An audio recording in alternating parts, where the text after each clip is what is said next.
When my mother-in-law Eleanor changed the locks on Meadowbrook Estate while I was fighting for my life in the ICU, I knew our relationship had reached its breaking point. I watched from my hospital bed as she texted James photos of my personal belongings stacked in cardboard boxes on the driveway, claiming she was finally cleaning up this place properly.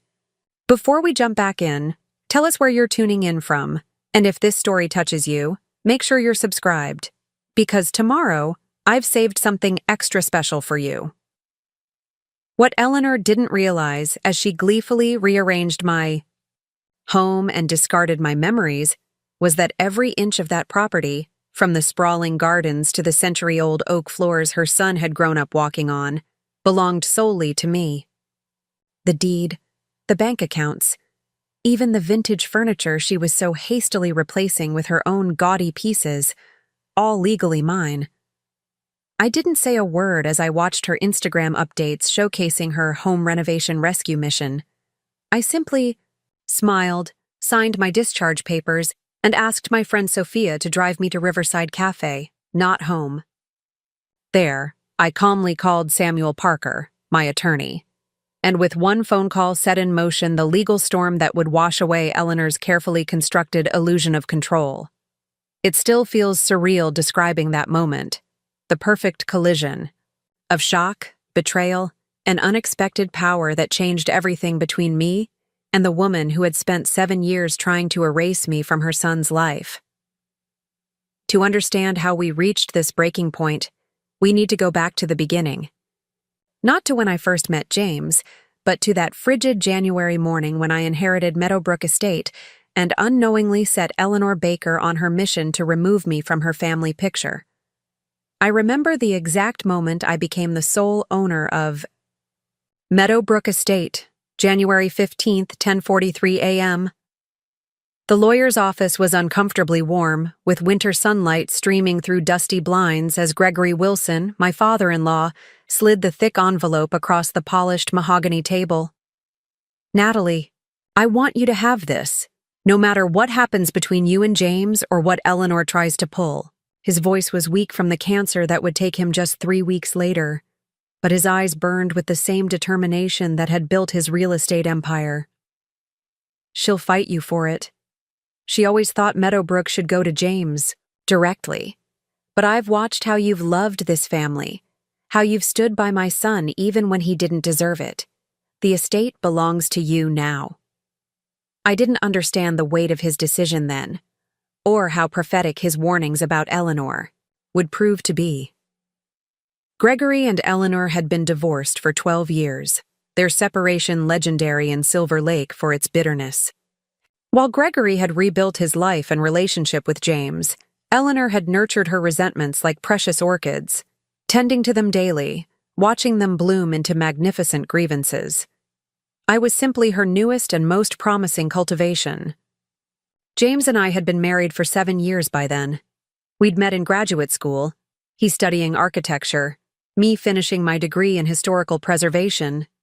Our connection was immediate and intense, our shared passion for restoring historical buildings, creating a bond that felt unbreakable. When James first brought me to Meadowbrook, I fell in love for the second time. The colonial revival house, with its weathered brick exterior and sweeping veranda, felt like it had been waiting for me. While James saw blueprints and potential renovations, I saw stories embedded in every worn floorboard and cloudy window pane. Eleanor saw an intruder.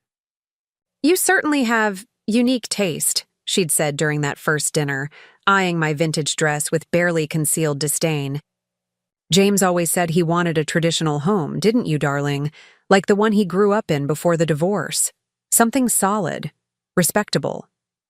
Her emphasis on respectable sliced through the air like a paper cut, small but surprising in its sting. Over the years, those paper cuts accumulated into a substantial wound. Eleanor's weekly visits became exercises in subtle warfare. She would rearrange my carefully curated bookshelves while claiming to dust them. She'd bring groceries we hadn't asked for, then criticize whatever I was cooking.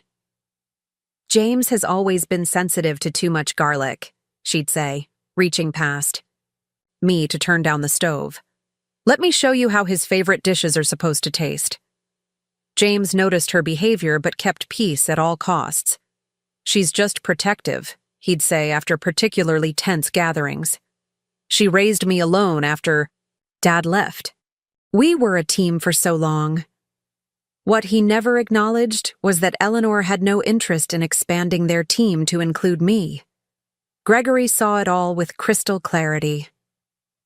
After his cancer diagnosis, he began inviting me for coffee alone, separate, from the time we spent together as a family. "She sees you as temporary," he told me during one of these meetings. "Eleanor believes if she waits long enough, you'll leave, and everything will return to how it was before you. This house, Meadowbrook, it represents everything she lost when we divorced. In her mind, it should have gone to her, then to James, maintaining the direct line." "But you kept it," I said, watching steam rise from my untouched coffee. "I kept it because it was mine before we married," Gregory replied. "And I'm giving it to you because you'll preserve what matters while allowing it to grow. James is too easily influenced by his mother's opinions. She'd have him gut the place, modernize it beyond recognition, erase its character just like she's trying to erase yours." The inheritance wasn't just about property. It was Gregory's attempt to protect both the estate and me from Eleanor's rewriting of history. When he passed 3 weeks after signing those papers, the delicate balance in our family tipped permanently. The reading of Gregory's will unleashed something in Eleanor I hadn't seen before. A raw, unfiltered rage that transformed her carefully maintained social veneer into something feral and unrecognizable. "This is preposterous!" she'd shouted. In the lawyer's office, her manicured finger jabbing toward me. She manipulated him when he was ill. Gregory would never have left the family estate to an outsider. James sat beside me, pale and silent.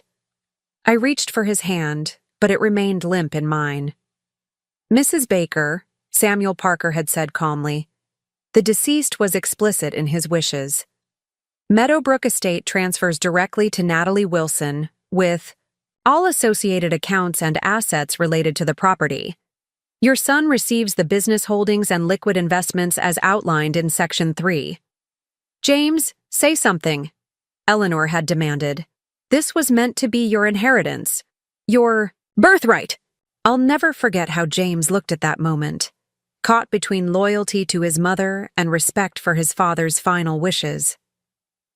"We should respect Dad's decision," he'd finally said, but the hesitation in his voice planted the first real seed of doubt in my mind about our future. Eleanor had stormed out, but not before issuing a warning that would echo through the following months. "This isn't over. That house belongs in this family."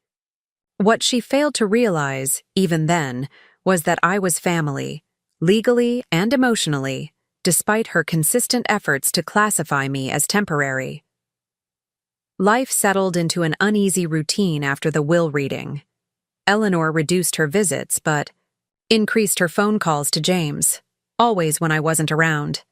I'd walk into rooms to find conversations abruptly ending, James's expression guilty and conflicted. We began arguing more, about renovations to Meadowbrook, about holiday plans, about whether we should try starting a family of our own. The estate that had once represented our shared passion became a battleground, with James increasingly taking positions that sounded suspiciously like his mother's opinions.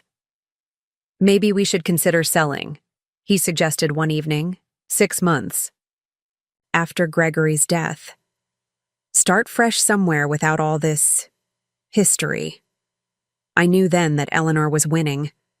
Our home, my home now, had become too painful for him to inhabit as the distance between us grew. Still, I refused to give up on either the marriage or Meadowbrook. I threw myself into restoration projects, carefully bringing century-old woodwork back to life while my relationship continued to decay. The accident happened on a rainy Tuesday afternoon. I was on a ladder in the library, restoring the ornate crown molding, when it slipped on the polished floor. The fall wasn't particularly dramatic, just over 7 feet, but I landed at precisely the wrong angle. The crack of my skull against the corner of Gregory's old mahogany desk was a sound I still hear sometimes in my dreams. Preparing and narrating this story took us a lot of time, so if you are enjoying it, subscribe to our channel. It means a lot to us. Now back to the story. According to the medical report, I managed to call 911 before losing consciousness. What happened next, I've pieced together from text messages, social media, and security camera footage. I spent 6 days in the ICU at Pinecrest Medical Center, with a severe concussion, a fractured skull, and bleeding in my brain. Dr. Chen later told me they weren't certain I would wake up for the first 48 hours. James stayed by my side for the first 2 days, then began alternating between the hospital and Meadowbrook as his mother convinced him he needed proper rest, that he couldn't get in a hospital chair. It was during one of these absences, while I was still drifting in and out of consciousness, that Eleanor made her move. The security footage shows her arriving at Meadowbrook with 3 large suitcases and a locksmith. The text she sent James explained it all. "I've come to help organize things while Natalie recovers. The house is a disaster. She was clearly overwhelmed trying to maintain it.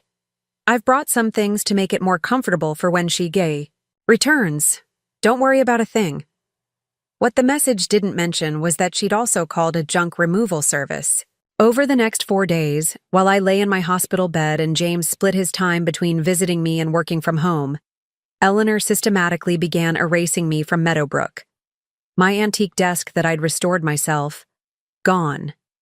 The vintage, botanical prints I'd carefully framed for the sunroom, replaced with her own bland watercolor landscapes.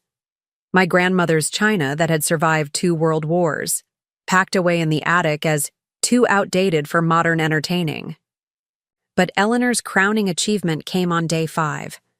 According to the time-stamped security footage, she waited until James left for a meeting with his architectural firm. Then she made 3 calls, one to a locksmith to change every external lock on the property, one to a junk removal service for final clear-out, and one to her designer friend who had always criticized my museum-like decorating choices. By the time I woke up properly on day 6, Eleanor had transformed Meadowbrook into her vision of what it should have been all along. My clothes were packed into boxes labeled "Donate" in the garage. My personal items were stacked on the driveway, under a tarp. My home office had been converted into what she called a proper sitting room, with furniture from her own storage unit. I first realized something was wrong when James came to visit that evening. He seemed distracted, uncomfortable. When I asked for my phone to check emails, he hesitated before handing it over. "Your mother has been helping at the house," he said, not meeting my eyes. "Just organizing a bit while you recover." The hundreds of notifications that flooded my screen told a different story. Texts from friends asking why moving trucks were at our house. Emails from the security company alerting me to new codes being programmed. And most tellingly, Eleanor's own Instagram posts chronicling her emergency home rescue with before and after photos of spaces that no longer contained any trace of me. I didn't confront James immediately. My head was pounding, my thoughts still sluggish from medication. Instead, I asked casually if he could bring my laptop the next day. "I'd like to check on some of the restoration projects," I said. "Make sure everything's on track for when I come home." The flicker of panic in his eyes confirmed everything. "Natalie," he began carefully, "Mom thinks maybe we should pause the renovation work until you're fully recovered. She's concerned the stress might trigger a setback." "I see," I replied, my voice steadier than I felt. "And the locks? Is she concerned those might trigger a setback too?" His face drained of color. "How did you—" "Security alerts, James. I own the system, remember? Just like I own the house." That night after James left, I called Sophia. Unlike my husband, my best friend didn't hesitate or equivocate. She arrived at the hospital the next morning with my laptop, legal documents I'd asked her to retrieve from my safe deposit box, and a determination to help me reclaim what was mine. Dr. Chen says I can be discharged tomorrow if my final scan looks good, I told her as we sat in the hospital garden. But I don't want Eleanor to know that yet. Sophia's expression was grim as she scrolled through Eleanor's social media. She's completely redecorated your bedroom, Nat. Put in that horrific 4-poster bed she's always going on about. I know. The calm in my voice surprised even me. 6 days ago, this knowledge would have sent me into a rage. Now, it felt almost expected, the natural conclusion to 7 years of escalating boundary violations. But she's made a serious error. Besides being an absolutely terrible human being? Besides that, I confirmed, opening my laptop to show Sophia the property records I'd accessed. Gregory didn't just leave me the house, Soph. He left me everything. The property, the accounts that maintain it, the Historical Preservation Trust. That funds the renovations. James inherited the business and investments, but Meadowbrook is exclusively mine. Does Eleanor know that? She thinks she knows the contents of the will, but Gregory added a codicil right before he died. The estate doesn't revert to James if anything happens to me. It goes to the Historical Society of Silver Lake. I allowed myself a small smile. Gregory knew exactly what he was doing. He made sure Eleanor could never get her hands on Meadowbrook, no matter what. The next day, my final scan showed improvement, and Dr. Chen signed my discharge papers with instructions for home care and follow-up appointments. Instead of calling James, I asked Sophia to drive me to Riverside Cafe. Seated in a quiet corner booth, I made 3 phone calls that would change everything. The first was to Samuel Parker, explaining the situation and instructing him to prepare formal trespassing notices and cease and desist letters regarding the unauthorized changes to my property. The second was to the security company, revoking Eleanor's newly created access codes and establishing new ones that only I would know. The third was to Linda Carter, the nurse who had been so kind during my hospital stay and whose brother happened to operate the largest locksmith service in Silver Lake. As I ended the final call, I felt a strange lightness. The anger was still there, but it had transformed into something more productive. A clear-eyed determination to reclaim what was mine and establish boundaries that should have been set years ago. Are you sure you don't want to just call James? Sophia asked as she drove me to the empty rental property I'd arranged through Samuel. Tell him you're coming home? Not yet, I replied, watching the familiar streets of Silver Lake pass by. First, I need to make sure there's actually a home to return to. Over the next 3 days, I orchestrated my counter-offensive from the small rental house. Samuel delivered the legal notices to both Eleanor and James, formal documents stating that all unauthorized changes to Meadowbrook Estate must cease immediately, that Eleanor Baker was no longer permitted on the property under penalty of trespassing charges, and that all original fixtures, furniture, and belongings must remain untouched pending potential legal action for damages. The security company remotely disabled the new locks Eleanor had installed and restored my original access protocols. Linda's brother changed the physical locks again, providing me with the only set of keys. And most satisfyingly, the Historical Preservation Board conducted an emergency assessment of changes made to the property, documenting every violation of the conservation easement that protected Meadowbrook's historical integrity.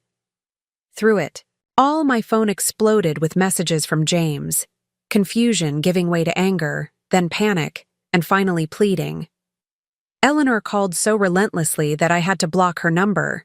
She switched to email, her messages becoming increasingly frantic, as she realized the extent of her miscalculation.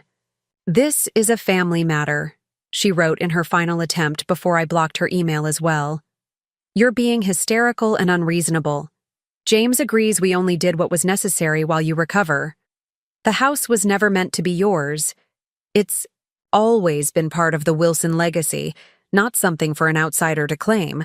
On the 4th day, exactly 10 days after my accident, I decided it was time to return to Meadowbrook." Samuel insisted on accompanying me, concerned about potential confrontation. The Preservation Board representative asked to join us to document the unauthorized changes, and Sophia simply refused to let me face this moment alone. We pulled into the circular driveway at precisely 11 a.m. Eleanor's luxury SUV was parked haphazardly near the front steps, despite the trespassing notice. Through the tall windows, I could see movement inside, frantic activity in what had once been my peaceful home. "Ready?" Samuel asked, his briefcase containing all the documentation we might need clutched firmly in his hand. I took a deep breath, feeling the lingering tenderness where my skull had connected with Gregory's desk.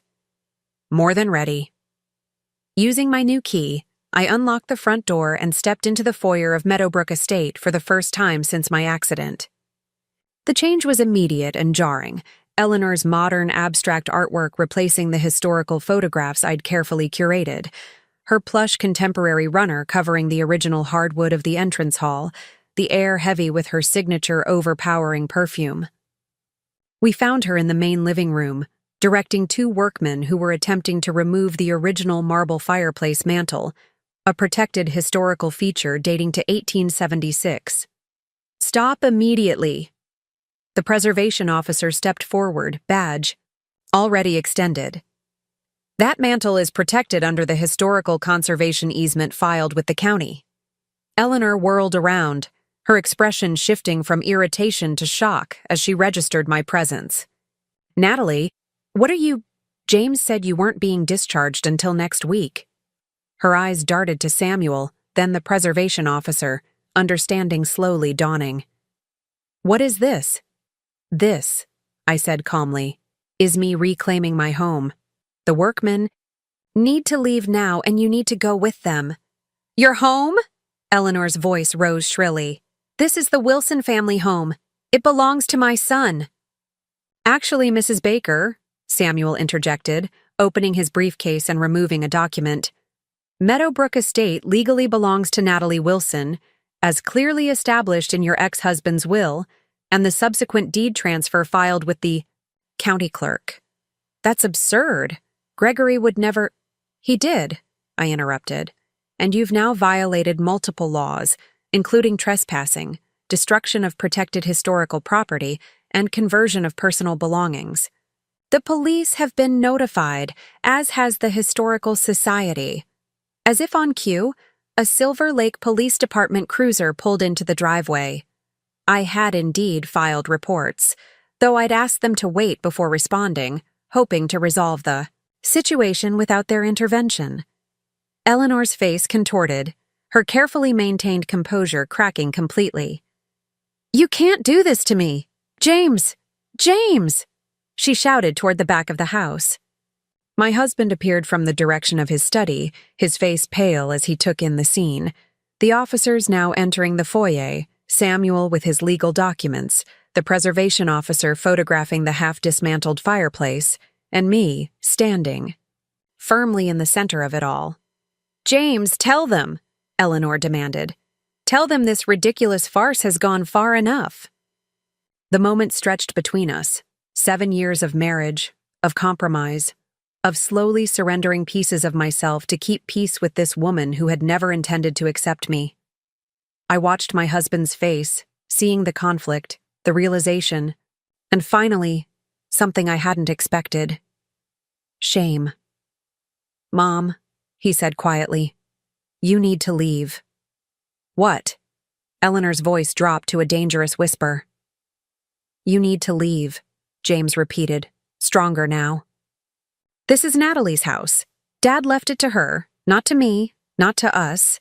And we, had no right to do what we've done." The silence that followed was absolute. Eleanor stared at her son as if he'd transformed into a stranger before her eyes. Perhaps in some ways, he had. "Officer," I said without taking my eyes off my husband, "I'd like to file formal charges for trespassing and vandalism against Eleanor Baker, and I'd like a restraining order preventing her from coming within 500 feet of this property." "You can't be serious," Eleanor gasped. "James, Are you going to allow this?" "It's not his decision to allow or disallow," I replied. "Meadowbrook belongs to me. The only person who gets to decide who stays and who goes is me." As the officers escorted a protesting Eleanor from the property, I finally turned to face James fully. The man I had married, the man I had loved through 7 years of his mother's interference, looked both smaller and clearer to me than he ever had before. "Your things are in the guest house," I told him quietly. "You have until the end of the week to decide what you want to do next." "Natalie, I'm so sorry. I never thought she would go this far. I never intended for me to find out." I finished for him. "Or never intended to stand up to her. Either way, James, it's too late. She threw away my possessions, tried to erase me from my own home, and you let her. You helped her." "I'll make it right," he promised, desperation edging into his voice. "Whatever it takes." I looked around at the house Eleanor had tried to remake in her image, at the gaudy furnishings replacing my carefully selected antiques, at the modern fixtures clashing with the historical architecture, at the ghost of the life I'd been building, erased by her determination to claim something that was never hers. "Start by getting her things out of my bedroom," I said. "All of it, James. Every trace."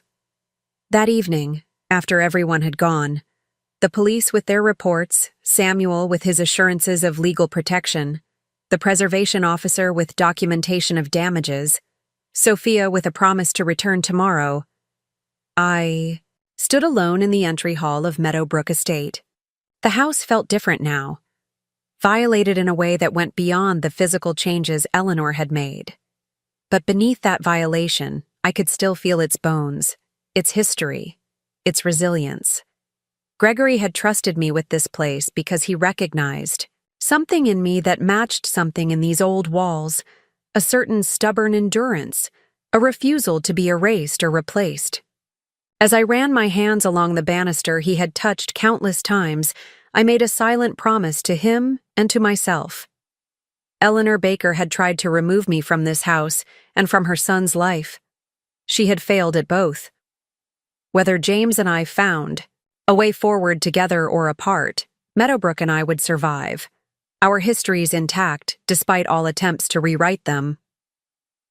I climbed the stairs slowly, my body still healing from the fall, but my mind clearer than it had been in years. Tomorrow would bring contractors to assess the damage to historical features, movers to retrieve my belongings from wherever Eleanor had stashed them, and the beginning of a long process of restoration, of both the house and my sense of security within it. But tonight, in this moment of quiet victory, I allowed myself to simply exist in the space that was rightfully mine. Eleanor had thrown me away while I was vulnerable, believing she could permanently replace me. She hadn't realized that some things once rightfully claimed cannot be so easily discarded. Not a historical home, and certainly not a woman who has finally recognized her own worth. As I drifted to sleep in the guest room, avoiding the changes Eleanor had made to my bedroom, I thought about Gregory's words from that day in his lawyer's office. "No matter what happens between you and James, or what Eleanor tries to pull." He had known, perhaps better than I did, exactly what his ex-wife was capable of. He had protected not just the house, but me, ensuring that I would never be as vulnerable to Eleanor's manipulations as he had once been.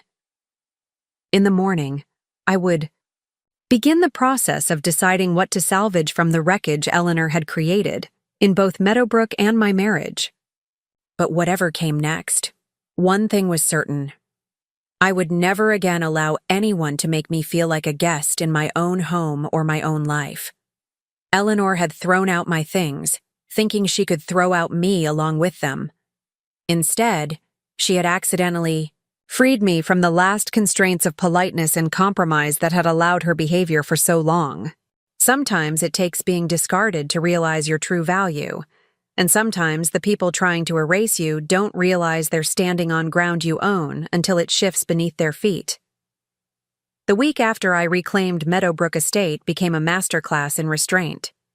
Each morning I'd wake in the guest room, the one space Eleanor hadn't completely transformed, and face the systematic destruction of the home I'd spent years carefully restoring. The original crown moldings in the dining room had been painted, over with thick, glossy white that obscured their delicate detail. The hand-carved newel post on the main staircase had been sanded down to accommodate a modern glass banister that now sat in pieces in the garden. Even the vintage doorknobs throughout the house had been replaced with electronic keypads, a particularly vindictive touch given that Eleanor knew how passionate I was about preserving original hardware. James moved into the guest house as I'd instructed, spending his days attempting to undo his mother's most egregious changes, and his evenings sending me lengthy text messages that oscillated between apology and justification. "She really thought she was helping," one message read. "She was worried about you managing such a large property after your injury." Another claimed, "I didn't realize how far she was going until it was too late."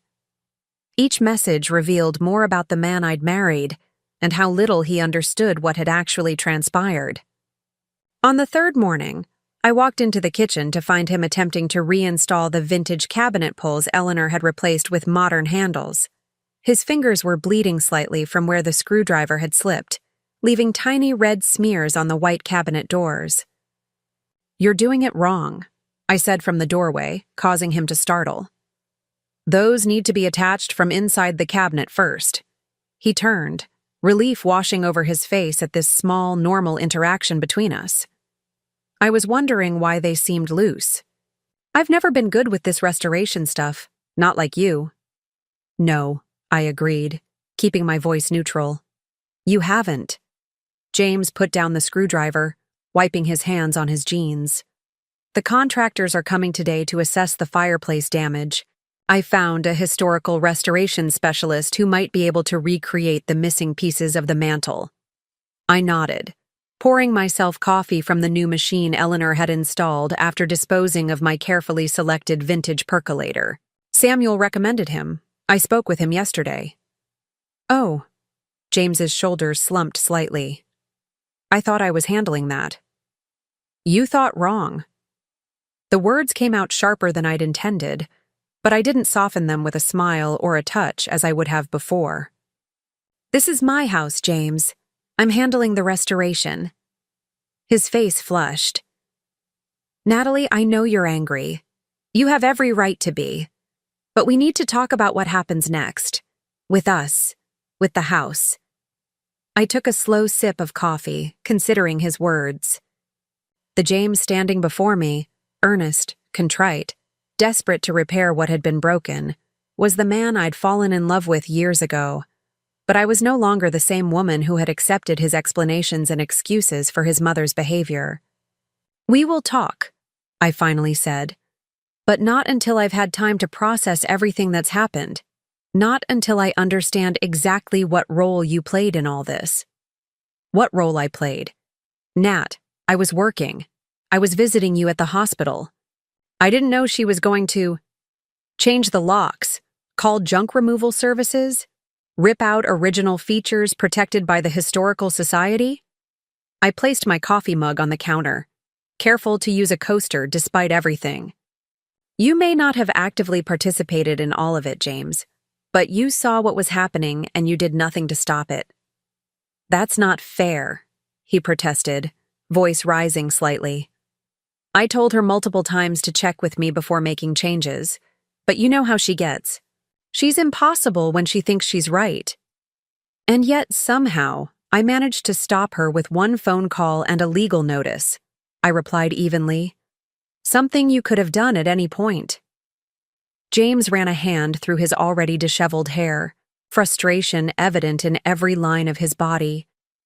"What do you want from me, Natalie? I've apologized. I'm trying to fix what she broke. What more can I do?" I studied my husband, the man who had stood between his mother and me for 7 years, always slightly closer to her side than mine. A good man in many ways, but one who had consistently chosen the path of least resistance when it came to Eleanor Baker's treatment of his wife. "I want you to answer one question honestly," I said. When you came to the hospital and saw me checking my phone, when you realized I'd discovered what was happening at Meadowbrook, what was your first thought? Were you worried about how I would feel? Or were you worried about how your mother would react when I found out? The silence that followed told me everything. James looked away, unable to meet my eyes, his expression a complex mixture of shame and defensiveness that answered more clearly than words could have. That's what I thought, I said quietly. When the contractors arrive, please direct them to me. I'll be in the study. I left him standing in the kitchen, surrounded by the cabinet hardware he'd been struggling to replace, small pieces of a much larger restoration project that would require more skill and commitment than he had demonstrated. As I walked through the house toward Gregory's old study, I felt an unexpected surge of gratitude toward my father-in-law. His final gift hadn't just been the estate, it had been clarity about the man I had married and the woman who had raised him. The study was one of the few rooms Eleanor hadn't completely renovated, perhaps out of some residual respect for her ex-husband's space, or simply because she hadn't gotten to it yet. Gregory's massive oak desk still dominated the center of the room, its surface now bearing the faint bloodstain from where my head had struck its corner. I ran my fingers over the mark, a tangible reminder of how quickly life could change. My laptop sat open on the desk, surrounded by the documents Samuel had delivered yesterday: property assessments, insurance claims for damaged items, the preservation board's detailed report of historical violations. A separate folder contained the security camera footage I still couldn't bring myself to watch in its entirety, though Samuel had reviewed it all to document Eleanor's actions. I sat down heavily in Gregory's old leather chair, feeling the weight of everything that had transpired. How had we reached this point? What invisible threads had led from that first dinner with Eleanor, her cold assessment of my unique taste, to this moment of complete rupture? A soft knock interrupted my thoughts. I looked up to see Sophia standing in the doorway, a large paper bag in one hand and a determined expression on her face.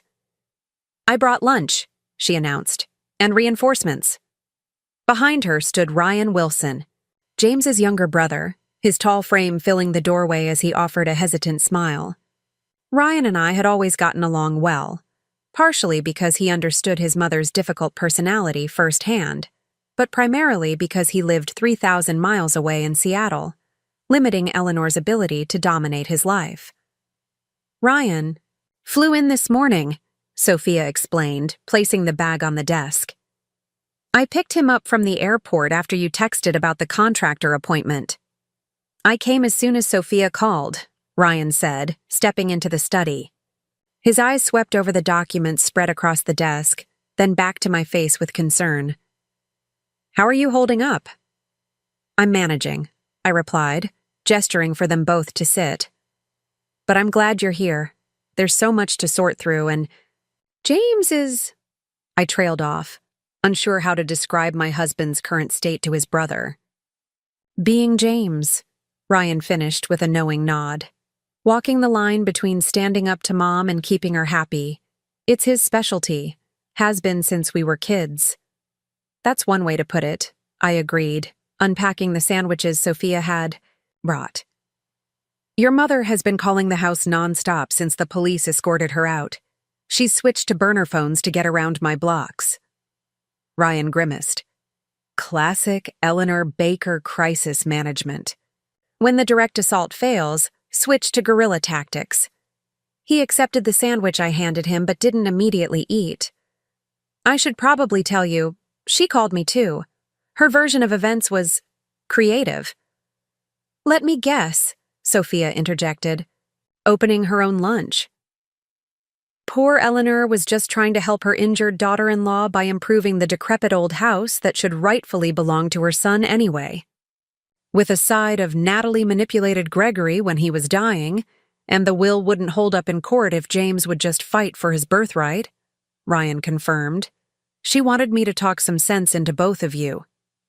I felt a chill despite the warm spring air filtering through the study windows. "And what did you tell her?" Ryan's expression hardened slightly, a transformation that made him suddenly resemble his father more than his brother. I told her that if Dad left Meadowbrook to you, he had his reasons. And that breaking into someone's home and throwing out their possessions while they're in the hospital isn't helping. It's criminal. The relief that washed over me was so intense it was almost physical. Having someone from James's family acknowledge the reality of what Eleanor had done, someone who understood her manipulations from a lifetime of experience, felt like a validation I hadn't realized I desperately needed. "Thank you," I said. "Simply," Ryan nodded, finally taking a bite of his sandwich. "Don't thank me yet. Mom's not done fighting, and James may not be strong enough to stand against her if she really turns up the pressure." "He's right," Sophia added. "Eleanor's been working on James for years, Nat. Every time you set a boundary, she's been there, whispering in his ear that you're being unreasonable, that you don't understand family loyalty, that you're trying to separate him from the people who really love him." "I know," I sighed. "I've watched it happen, but this time she went too far. Even James can see that." "For now," Ryan cautioned, "but Mom's greatest talent is the long game. She'll back off, apologize, play the victim, and then slowly start rebuilding her narrative. By Christmas, she'll have half the family believing she was just trying to prepare the house for your recovery, and you overreacted because of your head injury." The assessment was so accurate it made me wince. I'd seen Eleanor employ exactly this strategy after previous conflicts, gradually rewriting history until her version became the accepted family narrative. "Not this time," I said firmly. "I have documentation of everything: the security footage, the legal notices, the Historical Society's assessment of damages. She can't spin her way out of this." "Facts don't matter as much as you think in family dynamics," Ryan replied, his tone gentle but serious. "Trust me, I've spent my entire adult life 3,000 miles away for exactly this reason. Distance is the only boundary Mom consistently respects." His words hit uncomfortably close to the thoughts I'd been having since reclaiming Meadowbrook. I looked around the study, at the space Gregory had carved out for himself, a sanctuary within the home he'd fought to keep after his divorce. Was that what I was doing now? Creating my own sanctuary within a marriage that might never be truly safe from Eleanor's interference? "The contractors will be here in 20 minutes, I said, changing the subject. "They're assessing the damage to the original features and providing quotes for restoration. After that, I need to meet with the insurance adjuster about my personal belongings." "I'll handle the contractors," Ryan offered immediately. "I managed Dad's last renovation project before he got sick. I know what to look for, and they'll take me more seriously than they would." He stopped abruptly, looking embarrassed. "Than they would a woman?" I finished, raising an eyebrow. "Than they would someone they don't know has final say on their payment," he amended smoothly. "You forget I worked with these guys before. They respect competence, but they also respect the person signing the checks." I smiled slightly, appreciating his tact. "Fair enough. Sophia, would you mind staying for the insurance meeting? I could use another set of eyes on the inventory list." "Already planned on it," she confirmed. "And I've started a digital archive of everything we recover from wherever Eleanor stashed your things. Anything we can't find, we'll document for the claim." As they discussed logistics, I felt a wave of gratitude wash over me. While James had faltered when I needed him most, my support system had expanded to include his brother and my closest friend, forming a protective circle around me during my most vulnerable moment. The doorbell rang, signaling the contractor's arrival. Through the study window, I could see James emerge from the guest house, moving quickly to intercept them. Ryan noticed, too, standing and straightening his shirt. "I'll handle this," he said, more to himself than to us.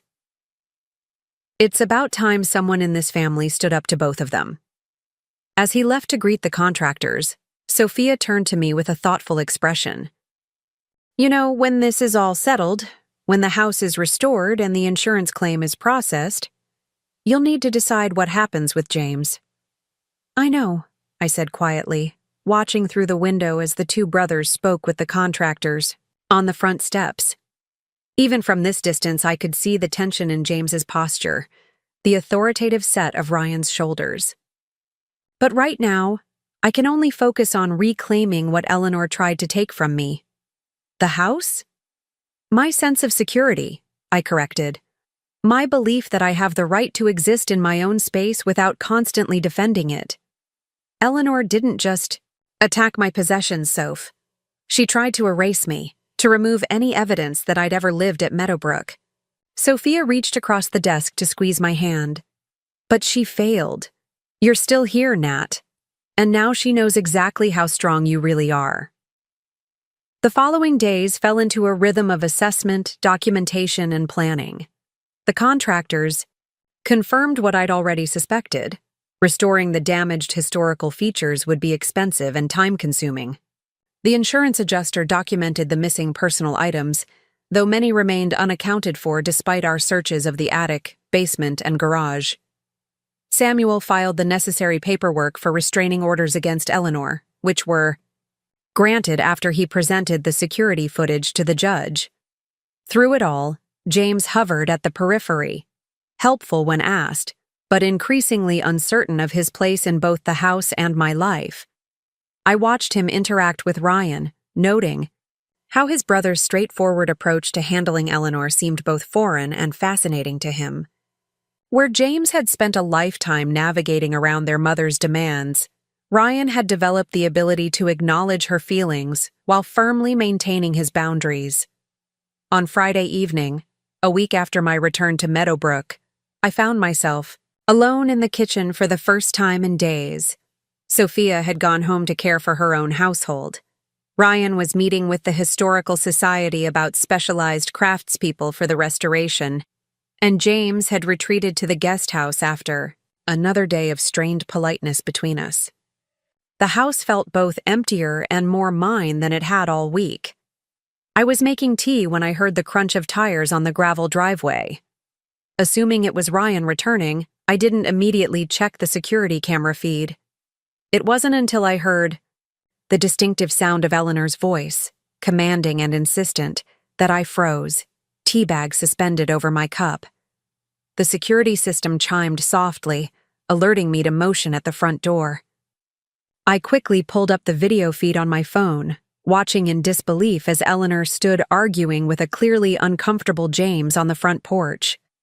"This is ridiculous, James," her voice came through clearly on the high-quality audio. "I'm your mother. She can't legally keep me from seeing my own son." "Actually, Mom, she can," James replied, his voice strained but firm. "The restraining order specifically bars you from coming within 500 feet of Meadowbrook. You're breaking the law right now." "Oh, please. Those ridiculous orders are just her being dramatic. No judge would enforce that against a mother visiting her son. I raised you in this house." I watched James shift uncomfortably, his resolve visibly wavering under Eleanor's confident dismissal of legal consequences. This was her special talent, making reality seem negotiable, rules seem flexible, especially for her. "You need to leave," James said, but his voice had already lost its conviction. "We can meet somewhere else tomorrow." "I'm not leaving until we talk properly. About all of this." Eleanor gestured expansively at the house behind him. "About what we're going to do." The "we" struck me like a physical blow. Even now, after everything, Eleanor saw herself and James as a unit, working together against me. More disturbing still was James's failure to correct her presumption. I set down my phone, momentarily obscuring the ongoing conversation. My hands were perfectly steady as I picked up my house phone and dialed.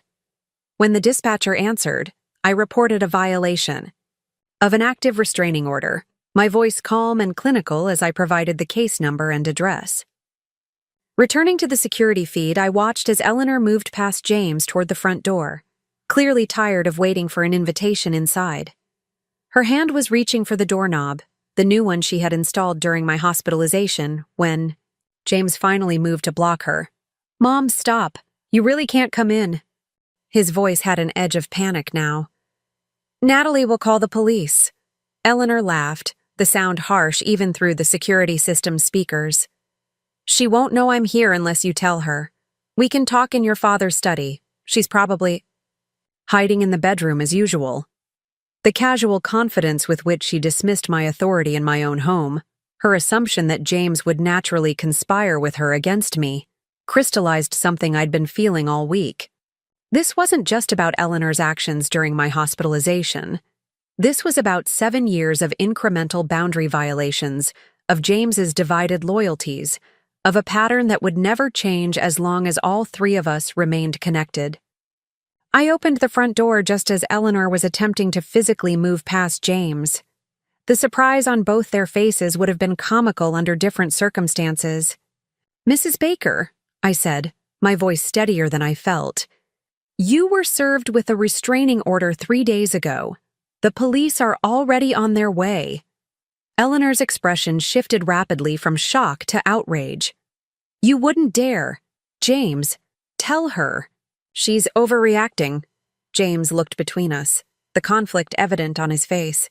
But before he could speak, the distant wail of approaching sirens became audible, growing steadily louder as they neared Meadowbrook. "You actually called them," Eleanor whispered, her voice a mixture of disbelief and growing alarm. "Over a simple family disagreement." "No," I corrected her. "Over your violation of a legal order prohibiting you from approaching this property. There's nothing simple about what you've done, Eleanor." James finally found his voice. "Mom, you need to leave, now, before they get here." But it was too late. The police cruiser pulled into the driveway, lights flashing against the darkening evening sky. 2 officers approached cautiously, recognizing the address from the previous incident. "Mrs. Wilson?" the lead officer called. "We received your call about a restraining order violation." "She's right here," I confirmed, stepping aside to reveal Eleanor still standing on the porch. "Eleanor Baker, subject of order number 47592, prohibiting her from coming within 500 feet of this property." What followed was both painful and necessary. Eleanor alternated between righteous indignation and tearful pleas as the officers verified the restraining order and explained she would need to come with them. James stood frozen, watching his mother being escorted to the police cruiser, unable or unwilling to intervene.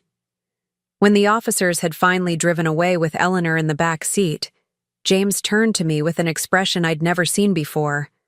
A mixture of betrayal, respect, and profound confusion. "You actually did it," he said quietly. "You had my mother arrested." "No," I corrected him. "Your mother had herself arrested by violating a legal order. I simply reported it, as any citizen would." "She's going to be processed like a criminal," James said, his voice hollow. "Fingerprinted, photographed." "Yes," I agreed, "because what she did was criminal. Breaking into our home, destroying protected historical features, throwing away my possessions, those weren't the actions of someone who made a simple mistake, James. They were the actions of someone who believed she was entitled to take what belonged to me." James ran a hand over his face, suddenly looking exhausted. "What do you want from me, Natalie? She's my mother. I can't just cut her out of my life." "I've never asked you to," I replied, realizing as I spoke that it was true. "All I've ever asked is that you stand with me when she crosses lines, that you prioritize our relationship when she tries to undermine it, that you be my partner, not her ally against me." "I thought I was," he said, genuine confusion in his voice. "I've always tried to keep the peace, to find the middle ground between what she wants and what you need." "That's the problem," said softly. "There is no middle ground when it comes to respect, James. Either she respects me as your wife and the owner of this house, or she doesn't. And for 7 years, you've been allowing her to disrespect me in small ways that eventually led to this." We stood in silence for a long moment, the reality of our situation settling between us like a physical presence. The security lights had come on automatically as darkness fell, casting long shadows across the porch where Eleanor had stood just minutes earlier. "I don't know if I can be what you're asking," James finally admitted, his voice barely audible. "I don't know if I know how." The simple honesty of his statement struck me more powerfully than any argument could have. For the first time since we'd met, James was acknowledging the fundamental conflict that had always existed in our marriage, his inability to fully separate himself from Eleanor's influence, even when he recognized its destructive power. "No," I said, feeling an unexpected sense of peace wash over me. "And I think that's something we both need to sit with for a while." Later that night, after James had returned to the guest house and the house had settled into silence, I sat in Gregory's study, reviewing the day's developments with Ryan. He had returned shortly after the police left, immediately sensing the shift in atmosphere. "James told me what happened with Mom," he said, settling into the chair across from me. "That took courage, Natalie, following through when she showed up." "It didn't feel like courage," I admitted. "It felt like self-preservation." Ryan nodded, thoughtfully. "Sometimes they're the same thing, especially with someone like our mother." "What happens now?" I asked, not entirely sure which aspect of the complicated situation I was referring to.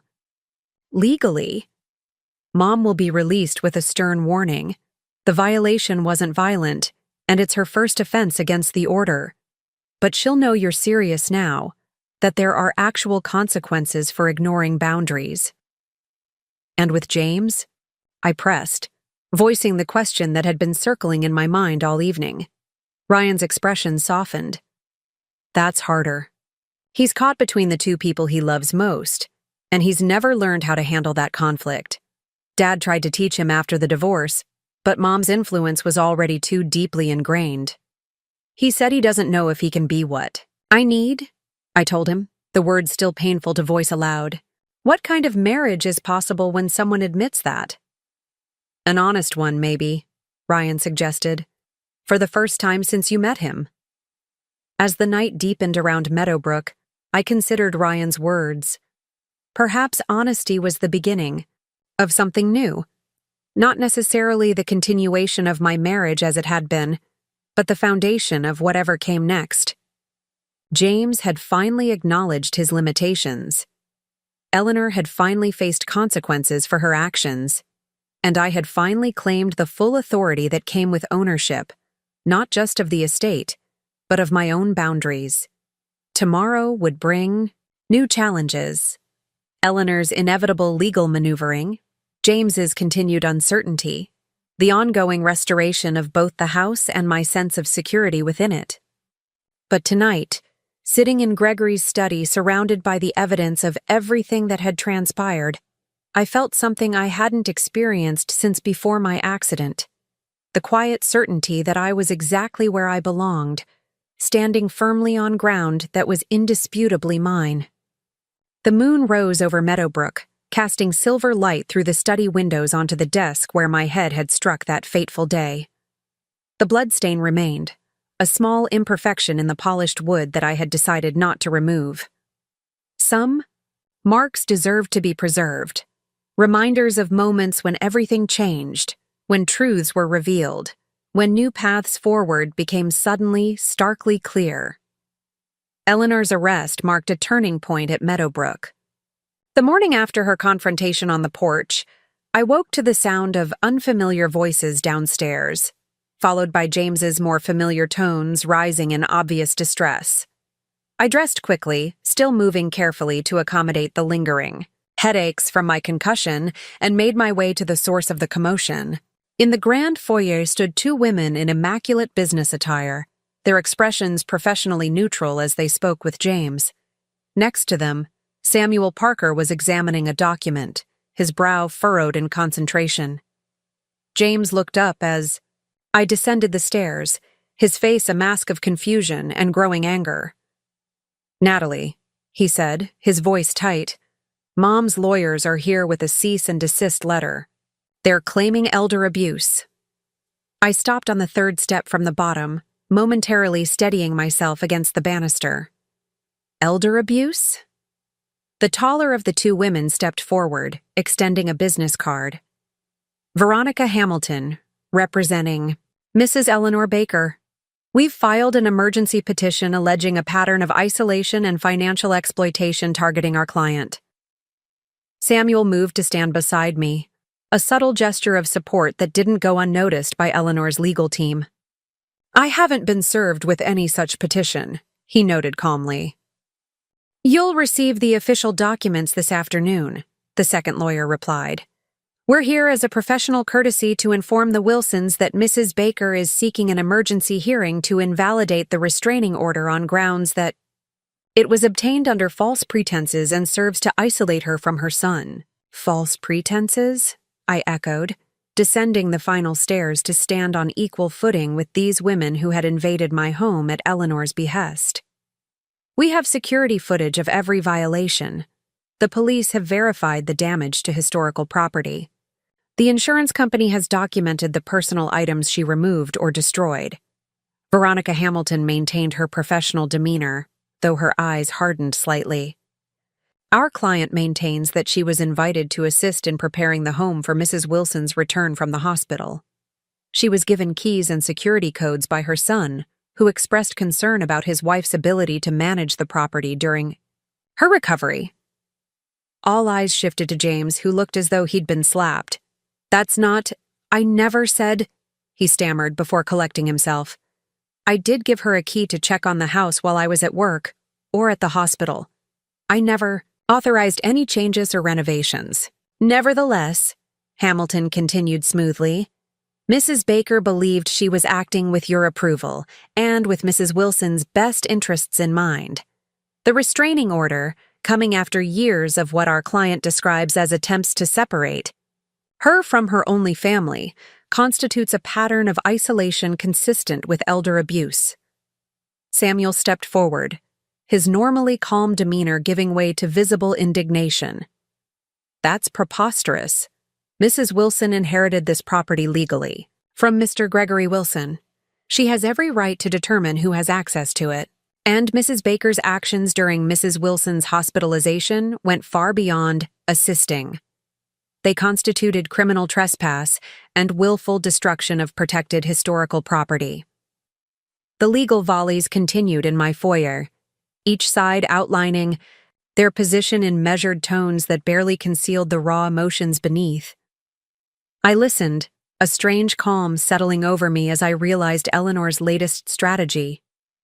Unable to bully her way back into Meadowbrook through direct confrontation, she was now attempting to use the legal system to paint herself as the victim, and me as the villain. Enough, I finally said, interrupting Hamilton mid-sentence. You've delivered your message. Now I'm asking you both to leave my property immediately. Mrs. Wilson, the second lawyer began, but I cut her off with a raised hand. Mr. Parker will accept service of any legal documents on my behalf. This conversation is over. I moved to the front door and opened it, my posture leaving no room for argument. The lawyers exchanged glances before gathering their belongings. We'll see you at the hearing, Hamilton said as they departed, the statement falling somewhere between a promise and a threat. When the door closed behind them, the three of us stood in silence for a long moment. Finally, Samuel spoke. His voice returned to its usual measured tone. She's desperate. This is a transparent attempt to shift the narrative and pressure you into dropping the restraining order. Will it work? I asked, still staring at the closed door. Legally, I mean. Samuel shook his head. It's frivolous. The security footage alone disproves any claim of invitation to do what she did. But it will mean another hearing, more publicity, more stress. He glanced at James, who had remained unnaturally silent since his initial stammered denial. And it will force certain parties to testify under oath about exactly what was and wasn't authorized. James flinched visibly at the implication. I never told her she could renovate the house or throw away Natalie's belongings, he insisted, though his voice lacked conviction. I just asked her to check on things occasionally. Did you give her the alarm codes? I asked quietly. He couldn't meet my eyes. She said she needed them in case of emergency. I didn't think. That's the problem, isn't it? The words escaped, before I could temper them. You didn't think about how she would interpret check on things. You didn't think about what it meant to give her unfettered access to our home while I was incapacitated. Your home, James corrected, a flash of resentment crossing his features. As everyone keeps reminding me, Meadowbrook isn't mine. It's yours. The statement hung between us, revealing the wound that had been festering beneath our marriage since Gregory's bequest. Not just Eleanor's interference, but James's unspoken belief that Meadowbrook should have been his inheritance, that my ownership somehow constituted a theft of his birthright. I think we should continue this conversation later, Samuel interjected, diplomatically. Right now, we need to prepare for the hearing. James, your testimony will be crucial in disproving your mother's claims. James paled slightly. You want me to testify against my own mother? I want you to tell the truth under oath, Samuel replied evenly. Either you authorized her to make those changes, in which case you're potentially liable for the damages, or you didn't, in which case her actions were criminal. There's no middle ground here. The ultimatum seemed to physically press James back a step. He looked between us, the internal conflict written across his face. I need some air, he finally said, moving toward the door. I'll be back later. After he left, Samuel turned to me with concern evident in his eyes. Are you all right? This is a lot to process so soon after your injury. I'm fine, I replied automatically, then reconsidered. Actually, no. I'm not fine at all, but I'm clearer than I've been in years. I moved to the window, watching James's car pull out of the driveway.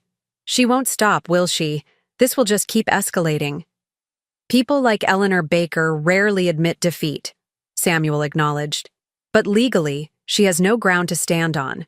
We have overwhelming evidence of her actions. No judge will seriously entertain her claims of elder abuse. It's not the legal outcome I'm worried about, I admitted. It's what this is doing to James, what it will continue to do to him and to us, as long as we're caught in this cycle. Samuel's expression softened. I've seen many families torn apart by inheritance disputes. The legal battles are often just visible manifestations of much deeper conflicts. Have you considered what you want the end result to be here? Beyond simply reclaiming your property. The question struck me as both obvious and profound. What did I want? A restoration of my home and my possessions, certainly. Legal vindication against Eleanor's accusations, yes. But beyond that? Did I want to salvage my marriage to a man who had just revealed he still resented my ownership of Meadowbrook? Who still couldn't stand firmly on either side of the divide, between his mother and his wife? I want peace, I finally said. I want to live in my home without constantly defending my right to be here. I want relationships based on mutual respect rather than power struggles. I turned away from the window to face him directly. I'm just not sure that's possible with Eleanor in the picture. Or with James? Samuel asked gently. I didn't answer. Immediately, the question too raw to address head-on. Let's focus on the hearing first, I said instead. One crisis at a time. The emergency hearing was scheduled for the following Wednesday, giving us 5 days to prepare. Ryan extended his stay at my request, moving into one of the guest bedrooms to help manage the ongoing restoration work while I focused on the legal proceedings. His presence proved invaluable, not just for the practical support, but for the insights he provided into Eleanor's tactics. This is classic Mom, he explained as we reviewed her legal filing in the study 2 days later. When direct confrontation fails, she reframes herself as the victim. She did this after the divorce too, told everyone Dad had abandoned her, even though she was the one who had the affair. I looked up sharply. Eleanor had an affair? James never mentioned that. Ryan's expression shifted to one of resignation. Of course he didn't. He was 15 when it happened. old enough to understand but young enough to believe Mom's version when she swore him to secrecy. Dad never contested it publicly, said it would just hurt us kids more. But it's why he fought so hard to keep Meadowbrook in the divorce. It was his family home, not hers. The revelation cast Eleanor's fixation on the estate in a new light. Her determination to reclaim Meadowbrook wasn't just about control. It was about rewriting history, erasing her own transgressions by positioning herself as the rightful steward of the Wilson family legacy. "Does James know the truth?" I asked. "He knows," Ryan confirmed. "I made sure of it when I turned 18 and Dad finally told me everything. But knowing and accepting are different things. James had already aligned himself with Mom by then. Admitting she lied would mean confronting his own role in perpetuating those lies. The parallels to our current situation were impossible to ignore. Once again, James was caught between truth and loyalty, between acknowledging his mother's wrongdoing and maintaining the narrative that had shaped his identity for decades. "I'm not sure he'll testify against her," I admitted, voicing the fear that had been growing since the lawyer's visit. "Even with all the evidence, even knowing what she did was wrong, I don't know if he can publicly take my side over hers." Ryan didn't offer false reassurances. "You might be right. James has spent his entire adult life avoiding exactly this kind of definitive choice. Then what's the point of all this?" I gestured to the legal documents spread across the desk. "If he won't stand with me, if Eleanor will just keep finding new ways to attack, what am I really fighting for?" "Your right to live without manipulation," Ryan replied without hesitation. "Your right to own what's legally yours without constantly defending it." He paused, studying my face carefully. "But there's a bigger question you might need to consider, Natalie. If James won't choose you unequivocally now, after everything that's happened, will he ever?"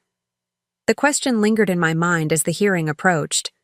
James returned to the guest house the evening after his abrupt departure, offering a subdued apology for his reaction, but providing no clear commitment regarding his testimony. We moved around each other carefully in the days that followed, our conversations limited to practicalities, restoration updates, meal arrangements, schedules.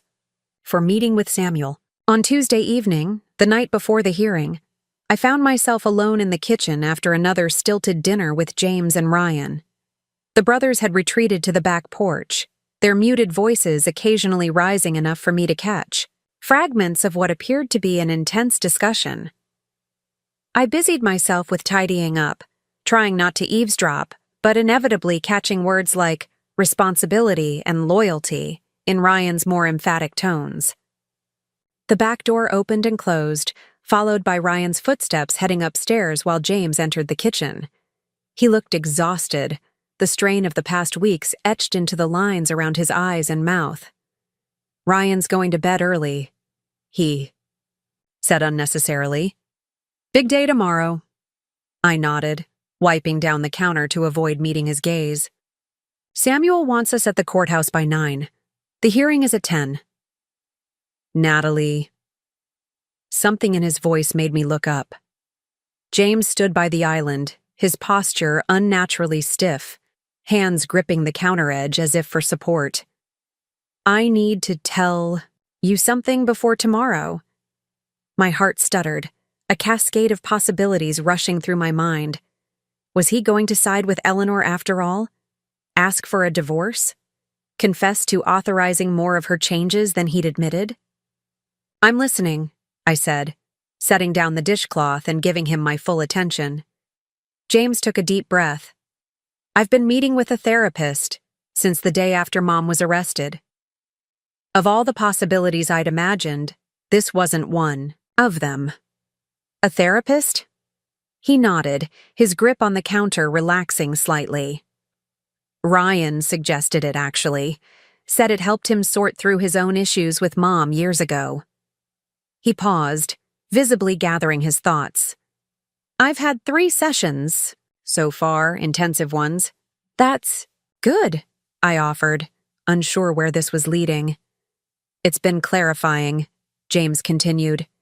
Painful, but clarifying, about patterns I've been participating in my whole life without really seeing them. He finally met my eyes directly. I'm going to testify tomorrow. I'm going to tell the exact truth about what I did and didn't authorize Mom to do. Relief washed over me, tempered by caution. Are you sure? Once you do this, Eleanor won't forgive you easily. A sad smile touched his lips. That's the thing I'm starting to understand. Mom's forgiveness has always been conditional on me choosing her version of reality. Her love has always depended on my compliance. He straightened, something resolute, settling in his expression. I can't live like that anymore, Natalie. Not if I want any chance of being the kind of man who deserves to be your husband.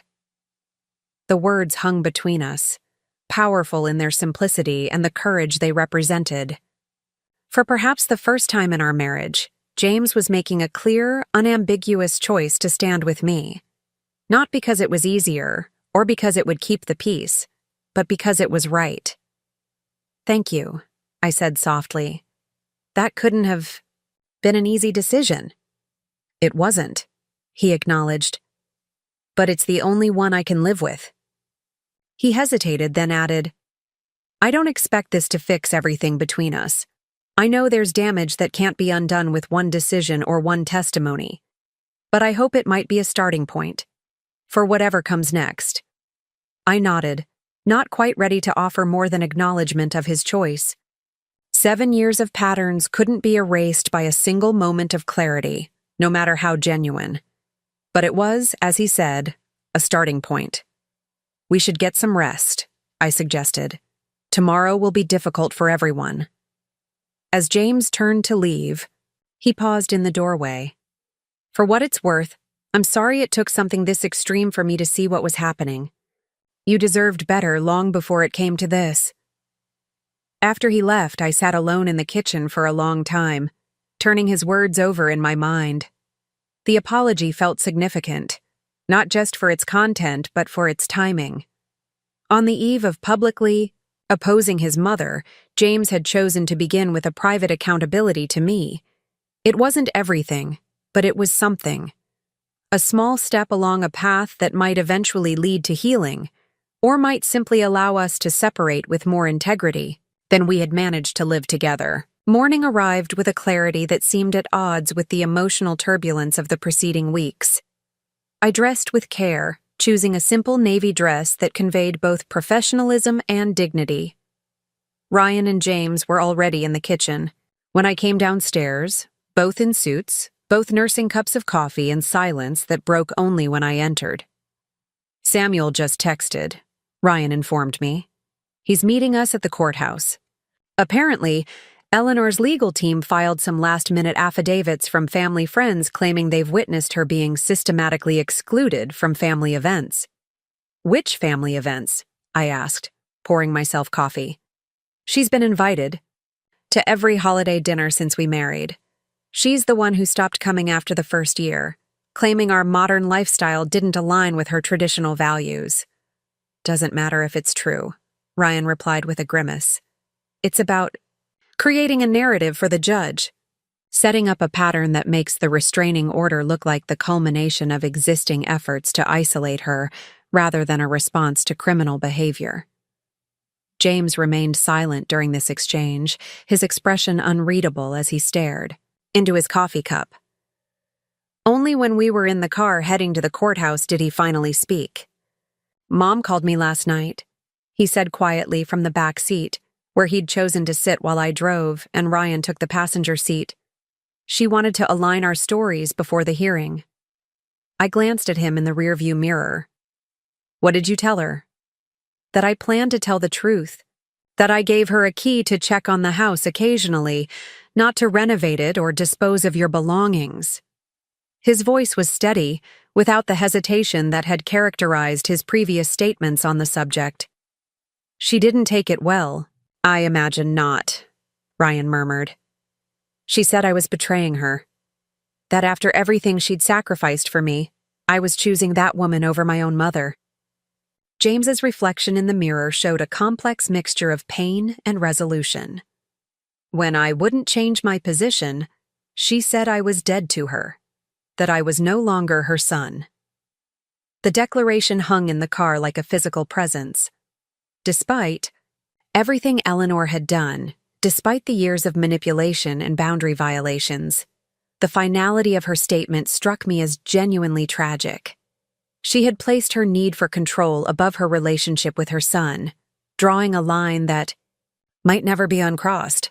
"I'm sorry, James," I said softly, meaning it despite everything. He met my eyes in the mirror. "I'm not," he replied, his voice stronger than I'd heard it in weeks. "It hurts, but it's also clarifying. For the first time in my life, I'm not responsible for managing my mother's emotions or protecting her from the consequences of her actions. It feels terrible and liberating at the same time." The courthouse loomed ahead, its imposing limestone facade gleaming in the morning sunlight. As we pulled into the parking lot, I spotted Samuel waiting on the steps, his expression alert and focused. Beside him stood Sophia, who had insisted on coming for moral support despite having no direct role in the proceedings. Eleanor's legal team arrived moments after we did, the two lawyers from our confrontation at Meadowbrook flanking a third, older man, whose authoritative bearing suggested he would be leading their presentation today.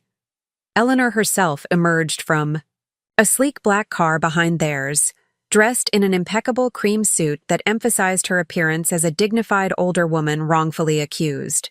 Our eyes met across the parking lot, her gaze hardening as she registered my presence. Then her attention shifted to James, standing beside me, and her expression transformed into one of cold dismissal before she turned deliberately away. "Remember," Samuel murmured as we approached the courthouse steps, "the burden is on her to prove her allegations. All we need to do is present the facts calmly and clearly. The evidence speaks for itself." The courtroom was smaller than I'd expected, with worn wooden benches and fluorescent lighting that cast everyone in an unflattering pallor. The judge, a woman in her 60s with silver-streaked hair and penetrating dark eyes, entered promptly. At 10, her brisk manner suggesting she had limited patience for dramatics. Eleanor's lead attorney presented their case first, spinning a tale of a devoted mother systematically excluded from her son's life by a controlling wife who had manipulated her way into ownership of a family estate.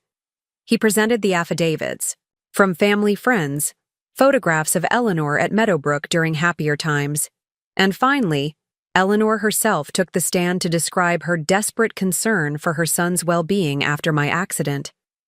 "James was exhausted, Your Honor," she testified, her voice carefully modulated to convey maternal worry. "Splitting his time between the hospital and work, unable to properly maintain the home they shared. I offered to help, to prepare the house for Natalie's return by making it more manageable for her during recovery." "And did your son authorize you to make the changes you implemented?" the judge asked directly. Eleanor hesitated just a fraction too long. "He gave me keys and alarm codes. He expressed concern about Natalie's ability to handle stairs and heavy doors in her condition. I simply expanded on those concerns to create a more suitable environment. By replacing original historical features protected under county preservation laws," the judge pressed.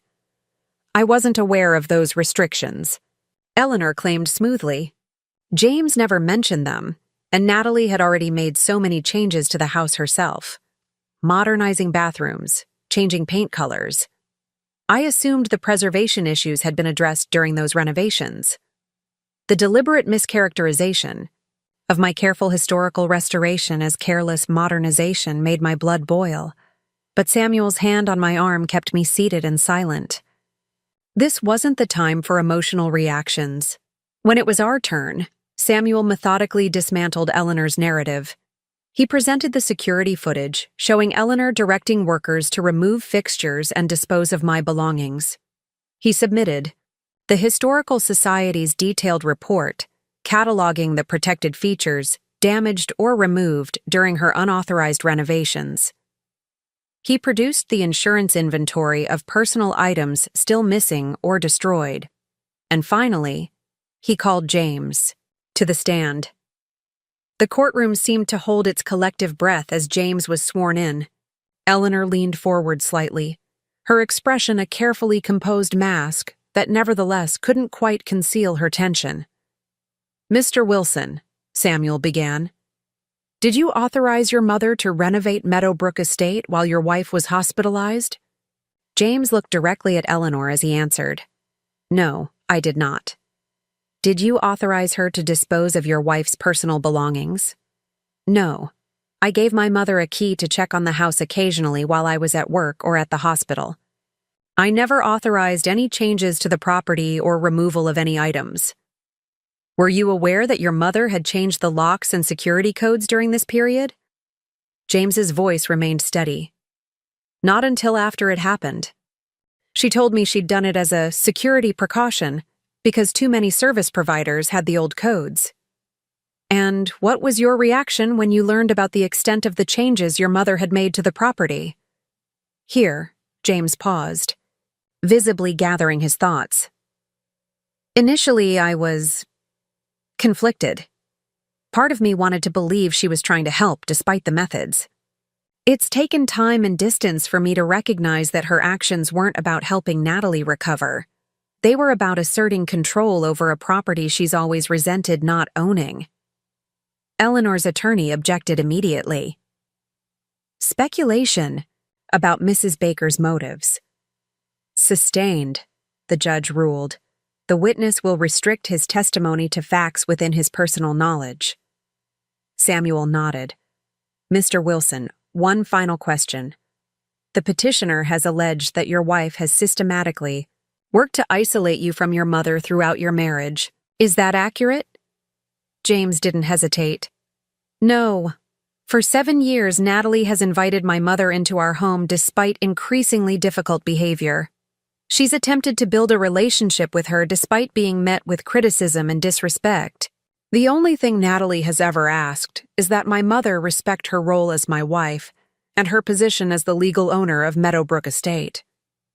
Eleanor's face had gone completely white, her composure finally cracking as she realized her son would not be providing the testimony she'd counted on. When her attorney cross-examined James, attempting to suggest that he was now under my influence, rather than thinking independently, James responded with a clarity that seemed to surprise even him. "For most of my life, I've tried to keep everyone happy by avoiding direct conflicts and clear positions," he stated. "That approach led directly to this situation, where my failure to establish firm boundaries with my mother enabled her to believe she had rights to a property that legally belongs to my wife. I'm not under anyone's influence today. I'm simply telling the truth as I should have done from the beginning." By the time the hearing concluded, the outcome seemed inevitable. The judge dismissed Eleanor's petition, upholding the restraining order, and further ordering her to pay for the restoration of the historical features she had damaged. Her only concession was to allow James to meet with his mother at locations, away from Meadowbrook if he chose to, a possibility that seemed remote given their current estrangement. As we left the courthouse, Eleanor stood waiting by the entrance, her legal team noticeably absent. She made no move to approach us, respecting the restraining order even in her defeat, but her eyes locked with mine across the distance. "This isn't over," she called, her voice carrying despite its controlled volume. "That house belongs in the Wilson family. It always has." "It still is in the Wilson family," I replied calmly. "I am a Wilson." Her laugh was brittle. "You're an interloper, a temporary distraction. James will realize that eventually." I felt James stiffen beside me, but before either of us could respond, Ryan stepped forward. "Enough, Mom," he said firmly. "You've lost, in court and in life. Walk away with whatever dignity you have left." Eleanor's gaze shifted to her younger son, something almost like respect flickering briefly in her eyes before hardening once more into rejection. Without another word, she turned and walked to her waiting car, her posture perfectly straight, despite the visible trembling of her hands. We watched in silence as she departed, the finality of the moment settling over us like a physical weight. Whatever came next, for Meadowbrook, for my marriage, for the fractured Wilson family, one chapter had definitively closed. Eleanor Baker would no longer control the narrative or dictate the terms of our existence. As we made our way to our own car, I felt James's hand hesitantly touch mine. I didn't pull away, instead allowing our fingers to intertwine loosely. Not a restoration of what had been, but perhaps the beginning of something new. Something built on honesty rather than accommodation, on truth rather than peace at any price. Meadowbrook waited ahead, its stone walls and century-old oaks standing as they had through generations of Wilson family dramas. It would weather this storm too, emerging altered but intact, its foundations solid beneath the surface changes that time and circumstance inevitably brought. Just like its owner, spring bloomed across Meadowbrook in waves of color, daffodils, giving way to tulips, cherry blossoms drifting like snow across the lawns. 6 weeks had passed since the courthouse confrontation with Eleanor, 6 weeks of careful restoration work and even more careful conversations between James and me. He continued his therapy sessions, sometimes sharing insights, sometimes keeping his revelations private. I respected both choices, recognizing that his journey toward independence from his mother's influence needed to unfold at its own pace. The house was slowly returning to itself. The specialized craftsman Ryan had located through the historical society had repaired the damaged crown molding and recreated the missing pieces of the fireplace mantel. The electronic keypads Eleanor had installed were gone, replaced with the original brass doorknobs I'd painstakingly restored before my accident. Each returned feature felt like reclaiming a piece of Meadowbrook's soul, and perhaps my own as... Well, James had remained in the guest house, our unspoken agreement to maintain separate spaces creating room for individual healing alongside our tentative steps toward reconciliation. We shared meals several times a week, worked side by side on less specialized restoration tasks, and gradually rebuilt conversations that extended beyond the practical matters of house management.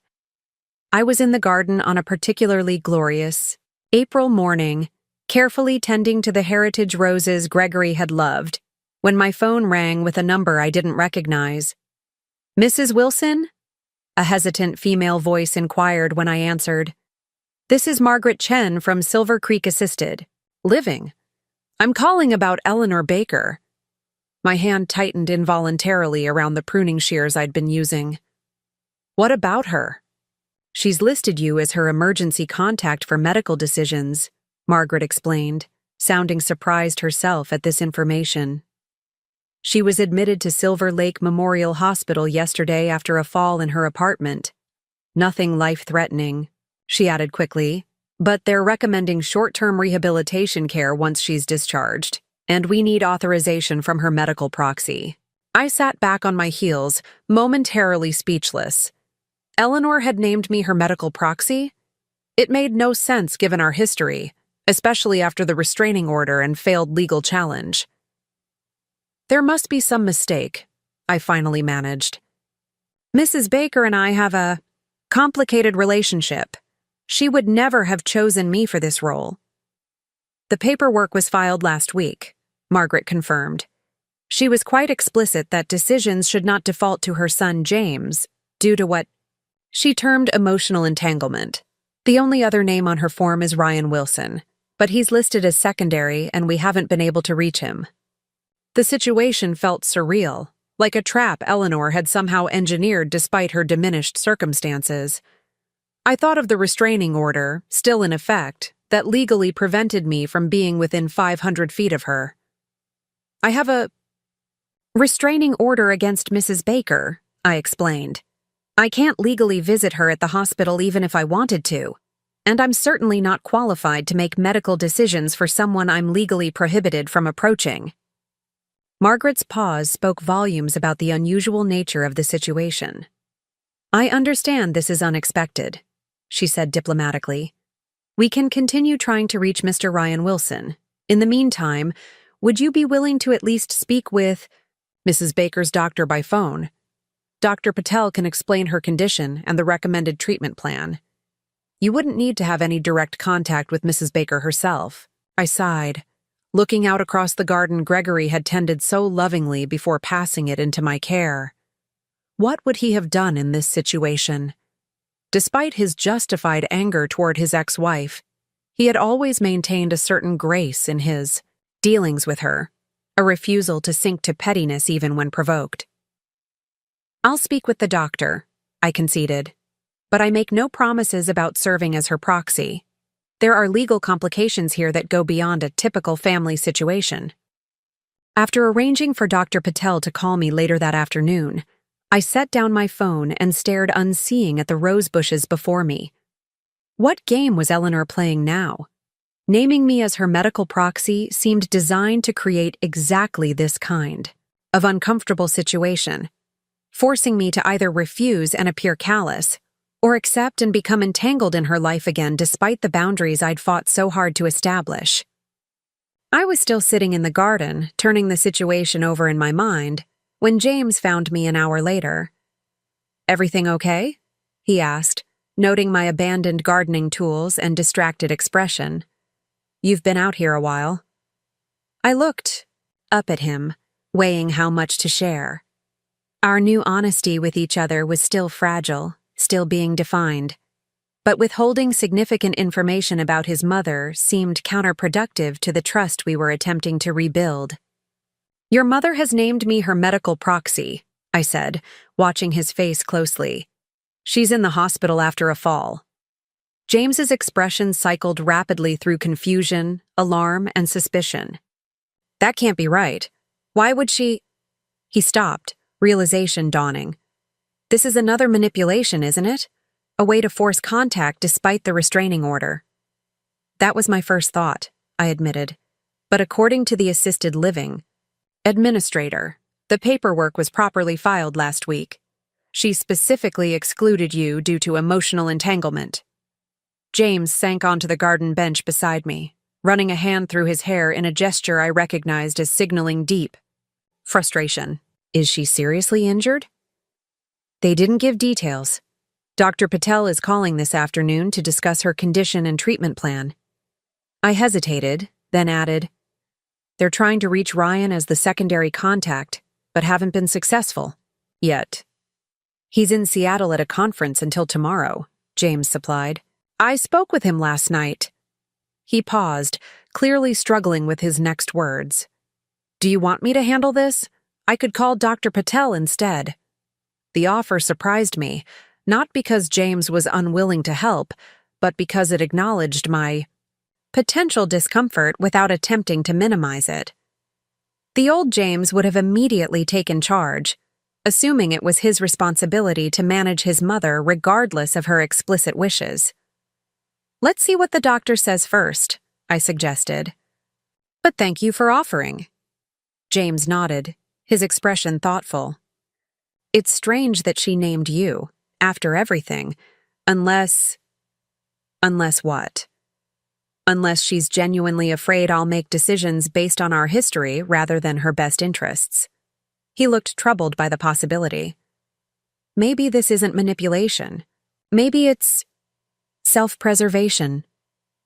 The insight revealed how far James had come in recognizing the complexity of his relationship with Eleanor, and how his lifelong pattern of appeasing her might appear from her perspective, now that he had finally broken it. "Either way," I said, standing and gathering my gardening tools, "I'll speak with the doctor and decide how to proceed, one step at a time." Dr. Patel called precisely at 3, her brisk, professional manner immediately reassuring. Eleanor had suffered a minor stroke, she explained, which had caused the fall. The prognosis was generally positive, but she would need rehabilitation therapy to address some left-side weakness and slight cognitive impacts. "Mrs. Baker is stable, but understandably concerned about her recovery," Dr. Patel concluded. "The recommended course is 2 weeks of inpatient rehabilitation at Silver Creek, followed by outpatient therapy as needed. Is this something you're comfortable authorizing as her medical proxy?" The question hung in the air, weighted with implications beyond the immediate medical decision. Accepting the role meant acknowledging a connection to Eleanor that I had fought to sever. Refusing meant potentially delaying necessary medical care for a vulnerable person, regardless of our history. "Has she been informed that I'm the one making this decision?" I asked.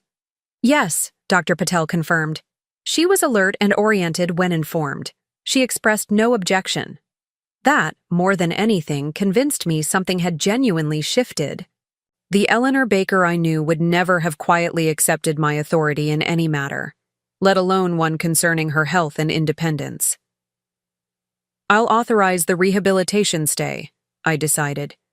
"Please ensure her son James is kept informed of her condition, even if I remain the official decision-maker for now." After ending the call, I found James waiting in the kitchen, attempting to appear casual while clearly anxious for news. I relayed Dr. Patel's information and my decision to authorize the rehabilitation stay. "That's generous of you," he said carefully, "considering everything." "It's basic human decency," I corrected.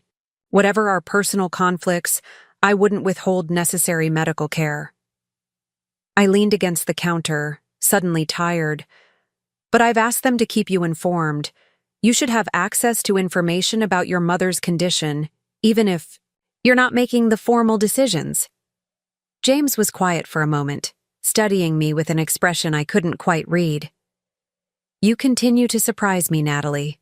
Your capacity for grace even towards someone who has caused you so much pain." "Don't mistake pragmatism for forgiveness," I cautioned. "I'm doing what needs to be done in an unexpected situation. It doesn't mean I've forgotten what she did." "I know," he acknowledged. "But still, thank you." The next morning brought another unexpected development. Ryan called from Seattle, having finally received the messages from Silver Creek. "Mom named you as her medical proxy?" he asked without preamble when I answered. "That's bizarre." "My thoughts exactly," I agreed, cradling the phone as I sat. In Gregory's study reviewing restoration invoices. "I've authorized the recommended rehabilitation stay, but I'm hoping you'll take over when you return tomorrow. You're listed as the secondary contact." Ryan's hesitation was brief but noticeable. "Actually, I'm extending my trip. The conference organizers asked me to lead a workshop next week, and I've been wanting to connect with some colleagues out here." He paused. "To be honest, Nat, I'm not sure I'm the right person for this either. Mom and I have our own complicated history." "More complicated than a restraining order and accusations of elder abuse?" I asked dryly. "Different, not necessarily less fraught," Ryan replied. "Let's just say there are reasons I live on the opposite coast, but I could fly back if you really need me to handle this." The reluctance in his voice was clear, and I found myself unexpectedly sympathetic. Ryan had built a life deliberately separate from his mother's influence. Asking him to return and immerse himself in her care seemed unfair, especially when I was already managing the situation adequately from a distance. "Stay for your workshop," I decided. "I can handle things by phone for now. If the situation changes, we'll reconsider." After we hung up, I sat contemplating this new reality. Somehow, despite all logical expectations, I had become Eleanor Baker's lifeline during her health crisis. The irony wasn't lost on me. The woman who had tried to erase me from Meadowbrook now depended on me for critical decisions about her care. The following week established a strange new pattern. Each morning, I received an update from Silver Creek about Eleanor's progress in rehabilitation. I spoke with her therapists twice, authorizing additional sessions when recommended. James hovered at the periphery of these discussions, clearly concerned about his mother, but respecting my authority in managing her care. 10 days into Eleanor's rehabilitation stay, Margaret Chen called with an unexpected request. "Mrs. Baker has asked if you would consider a brief phone conversation," she explained. "She understands the restraining order prevents in-person contact, but she feels it would be helpful to speak directly regarding some aspects of her care planning." My immediate instinct was refusal. Direct contact with Eleanor, even by phone, seemed dangerous, an opportunity for her to attempt manipulation or simply to cause emotional distress. But curiosity warred with caution. What could Eleanor possibly want to say to me after everything that had transpired? "I'll consider it," I replied noncommittally. "But I'd need to consult with my attorney first about whether this would violate the terms of the restraining order." Samuel confirmed that a phone call would not technically violate the restraining order, which specifically addressed physical proximity rather than all forms of contact. He cautioned me to record the conversation as a precaution, advice I intended to follow. That evening, I discussed the situation with James as we shared dinner on the porch, a habit we'd developed in recent weeks. "She wants to speak with me directly," I explained, watching his reaction closely. "About her care planning, supposedly." James set down his fork, his expression troubled. "Are you going to do it?" "I haven't decided," I admitted. "Part of me is curious about what she could possibly want to say. Part of me thinks it's smarter to maintain complete distance. What does your gut tell you?" The question was surprisingly perceptive. The old James would have immediately offered his opinion or tried to facilitate reconciliation regardless of my feelings. This James was asking what I thought, what I needed.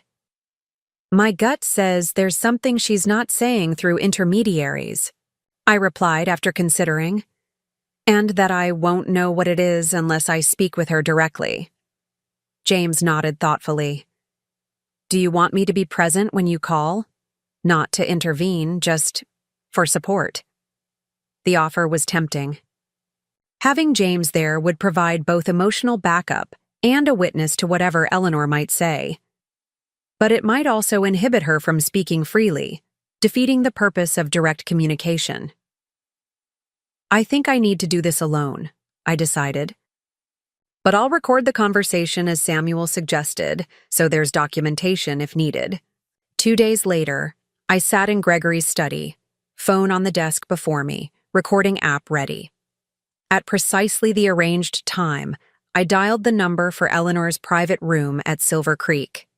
She answered on the second ring, her voice slightly weaker than I remembered, but with the same precise diction that had always characterized her speech. "Natalie," she said, neither a question nor a greeting, simply an acknowledgement. "Thank you for calling." "Margaret said you wanted to discuss care planning," I replied, keeping my tone neutral. "I'm listening." There was a brief silence, then Eleanor spoke again, her voice carrying an unfamiliar note of what might have been uncertainty. "The rehabilitation team believes I'm ready for discharge next week. They're recommending 2 months of outpatient therapy before I can return to independent living." "I'm glad to hear you're recovering well," I said, still cautious. "What decision do you need from me regarding this plan?" "I need temporary housing," Eleanor stated bluntly. "My apartment lease ended while I've been in rehabilitation. I had planned to move to a different complex, but those arrangements have fallen through due to my current limitations." The request, or what I assumed was coming next, sent a chill through me. Surely there are short-term rental options available in Silver Lake, or perhaps extended stay accommodations at Silver Creek while you secure something permanent. "Those options are prohibitively expensive for the duration needed," Eleanor replied. "And my insurance won't cover extended stay without medical necessity." "What exactly are you asking for, Eleanor?" I demanded, abandoning pretense. "Because if you're suggesting moving into Meadowbrook, that's not going to happen. The restraining order aside, that would be completely inappropriate given our history." "Not Meadowbrook," she clarified immediately. "The guest house." I nearly dropped the phone in shock. "The guest house? Where James is currently living?"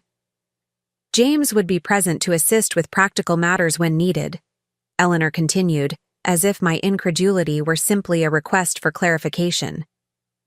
"The arrangement would be temporary, 60 days maximum, until I complete outpatient therapy and my new apartment becomes available."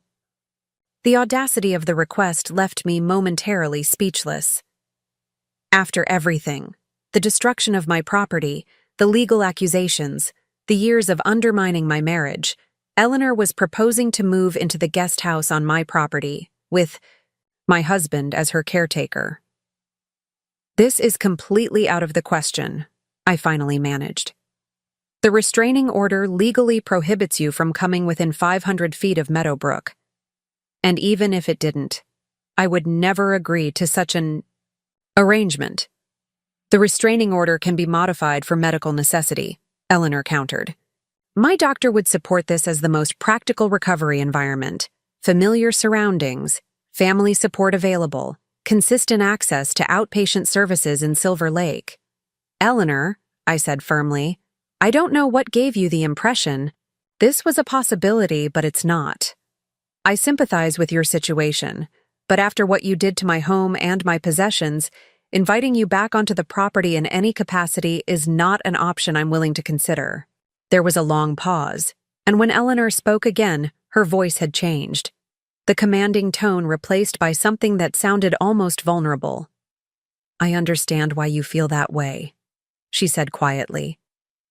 "I behaved badly during your hospitalization, and before. For many years, really." I nearly checked to ensure I was still speaking with Eleanor Baker. In 7 years, I had never heard her acknowledge wrongdoing, let alone express what sounded remarkably like regret. "The stroke has given me time to reflect," she continued when I didn't immediately respond. "On choices made, priorities misplaced." Another pause. "I don't expect forgiveness, Natalie, but I am asking for practical assistance during a difficult time. From the one person who has consistently shown better judgment than I have." The compliment, if that's what it was, sat uncomfortably between us. Was this genuine reflection from a woman facing her mortality, or simply a more sophisticated manipulation than her usual tactics? "I need to think about this," I finally said, "and discuss it with James. This isn't a decision I can make unilaterally." "I understand," Eleanor replied. "Thank you for considering it. That's more than I deserve." After we ended the call, I sat in stunned silence, replaying the conversation. In my mind, Eleanor's request was preposterous on its face. The woman who had tried to erase me from Meadowbrook now asking for permission to live on the property. And yet, something in her tone had been different. The imperious certainty that had characterized all our previous interactions had been replaced by something more measured, more aware of boundaries and consequences. James found me still sitting in the study an hour later, staring at the recording device that had captured the bizarre exchange. "That bad?" he asked, noticing my expression. "Not bad," I corrected. "Just unexpected. Your mother wants to move into the guest house for her recovery period, temporarily." James blinked, clearly blindsided. "She wants to what?" "Move into the guest house for 2 months, while completing outpatient therapy." I don't even know what that is," James said, sinking into the chair across from me. "Delusional? Manipulative? Desperate?" "Possibly all three," I acknowledged, though she sounded different, less demanding, more, I don't know, aware of the position she's put herself in through her actions. "You're not considering saying yes," James said, making it half statement, half question. I sighed, unsure myself of my feelings. "I told her I needed to think about it and discuss it with you. The restraining order would need to be modified, which requires court approval. It's not a simple matter of just agreeing." James studied me with confusion. "But even if it were simple, even if there were no legal complications, you wouldn't consider it, right? After everything she did?" The uncertainty in his voice revealed a fundamental question still lingering beneath our cautious reconciliation. Did I understand the depth of Eleanor's manipulation, or was I somehow susceptible to it despite everything? "I wouldn't consider it without extensive safeguards and absolutely clear boundaries," I clarified. "And I wouldn't consider it at all if you weren't comfortable with the arrangement. You'd be the one interacting with her most directly if she were living in the guest house. Relief crossed his features. For a moment, I thought. He trailed off, shaking his head. Never mind. You're right to be cautious. This feels like another manipulation, even if the approach is different from her usual tactics. I played the recording for him, watching his expressions shift as he listened to Eleanor's unusually subdued tone, her acknowledgement of past wrongdoing, her request framed as a plea rather than a demand. "That doesn't sound like Mom," he said when the recording ended. "The stroke must have affected her more than they're letting on. Or she's finally facing consequences she can't bulldoze her way through," I suggested, for possibly the first time in her adult life. We discussed the situation late into the evening, weighing practical considerations against emotional and legal complexities. By the time we retired to our separate sleeping spaces, me to the master bedroom, James to the guest house, we had reached no firm conclusion, only a commitment to think further and consult with Samuel before making any decision. The following morning, I called Samuel to discuss the legal implications of potentially modifying the restraining order. His initial reaction mirrored James's, skepticism bordering on alarm. "Allowing Eleanor Baker back onto your property in any capacity seems unnecessarily risky," he cautioned. "Regardless of any apparent changes in her attitude, her history suggests she will take advantage of any opening you provide." "I'm inclined to agree," I admitted. "But I'm trying to separate my emotional reaction from practical considerations. If she genuinely has nowhere else suitable to complete her recovery, and if James is willing to monitor the situation closely." Samuel sighed audibly. "I understand the humanitarian impulse, Natalie. But remember that this woman systematically attempted to erase you from your own home. She then tried to frame you for elder abuse when her direct approach failed.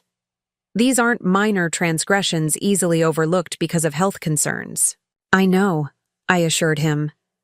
"Believe me, I haven't forgotten any of it. I'm just, I don't know, trying to find the right balance between justified caution and basic compassion." "If you're determined to consider this," Samuel said, his tone making clear he advised against it, "we would need extremely specific conditions codified in the modified restraining order. Eleanor would be restricted to the guest house and its immediate surroundings. No access to the main house under any circumstances. Regular check-ins with her medical team documented and shared with the court. And an immediate return to the original. Restraining order terms at the first violation, no matter how minor." The conversation with Samuel clarified my thinking. Whatever decision we ultimately made needed to be based on clearly established boundaries with real consequences for violations, not on emotional appeals or vague promises of changed behavior. I was mulling these conditions as I worked in the garden that afternoon when Ryan called, his voice tense with concern. "James says Mom is trying to move into the guest house. Please tell me you shut that down immediately." "We're considering the request," I replied carefully. "With appropriate legal safeguards and clear boundaries." Ryan's disbelief was palpable even through the phone. "Natalie, you can't be serious. This is classic Mom. Create a crisis, then manipulate people's compassion to get exactly what she wants. She's been playing this game our entire lives." "The stroke was hardly a manufactured crisis," I pointed out. "And her need for transitional housing seems legitimate based on the medical reports." "There are other options," Ryan insisted. "Specialty rehabilitation facilities, short-term medical housing, services specifically designed for exactly this situation. Most of which are prohibitively expensive without specific insurance coverage," I countered, surprised to find myself defending Eleanor's position. "Believe me, Ryan, I'm approaching this with extreme caution, but dismissing the request outright without considering alternatives feels unnecessarily harsh given her current vulnerability." Ryan's silence spoke volumes about his disagreement. When he finally spoke again, his voice had shifted from urgent concern to something more measured. "You need to understand something about our mother, Natalie. something James might never fully acknowledge because of the role he's always played in the family dynamics. He paused, seemingly gathering his thoughts. Mom is at her most dangerous when she appears vulnerable. It's when her manipulation is most effective because it bypasses people's natural defenses. The warning resonated uncomfortably with my own lingering doubts. You think this is all calculated? Even the stroke? Not the stroke itself, no, Ryan clarified. But the timing of this request, the specific approach to you rather than to James directly, the careful acknowledgement of past wrongs without any concrete commitment to changed behavior, those feel very calculated to me. I considered his perspective, appreciating the insight from someone who had observed Eleanor's patterns throughout his life while maintaining more distance than James had managed. What would you recommend? I asked sincerely. Help her find appropriate alternative housing, Ryan replied without hesitation. Contribute financially if necessary, I certainly would share that cost, but maintain the hard boundary of the restraining order. The moment you blur that line, you've started down a path that inevitably leads back to her controlling Meadowbrook and your life within it. After ending the call with Ryan, I walked the grounds of Meadowbrook, thinking through the tangled situation. The estate was fully coming alive with spring now, the carefully tended gardens Gregory had loved bursting with color and life. Standing amid this renewal, I found myself reflecting on the cycles of growth and change that characterized both nature and human relationships. Eleanor had caused real damage to the property, to my sense of security, to my marriage. No amount of apparent contrition could simply erase those harms. And yet, maintaining rigid positions in the face of genuine human need felt equally problematic, a rejection of the possibility that people could learn and grow even late in life. The guest house came into view as I rounded the rose garden, the small stone structure where James had been living since our separation, where Eleanor now proposed to recuperate. Its windows caught the afternoon light, warm and inviting despite the complicated emotions now attached to the space. What was the right path forward? Compassion with boundaries? Justified rejection? Some middle ground yet to be defined? As the sun began its descent toward the western edge of Meadowbrook, I found myself still searching for the answer, aware that whatever decision we made would shape not just Eleanor's recovery, but the future of all our interconnected lives. The decision regarding Eleanor came to me at dawn, as I stood watching the sun rise over Meadowbrook's eastern meadow. Clarity often arrives in these quiet moments, when the mind has had time to process conflicting emotions and practical considerations. I would help Eleanor find suitable alternative housing, perhaps even contribute financially as Ryan had suggested, but I would maintain the boundary of the restraining order. Meadowbrook needed to remain a sanctuary, not just for me, but for James as he continued his journey toward independence from his mother's manipulation. When I shared my decision with James over breakfast, his relief was palpable. I think that's the right call, he said, pouring us both more coffee. Part of me felt obligated to help her, but another part recognized how easily we could slide back into old patterns if she were here, even temporarily. We'll find her appropriate housing, I promised. Somewhere with proper medical support that still respects her dignity and independence. But not here, not after everything. James nodded, a small smile forming. 6 months ago I would have argued with you. I would have found ways to justify making exceptions, accommodating her demands despite the cost to us. To you. And now? I asked, curious about his perspective.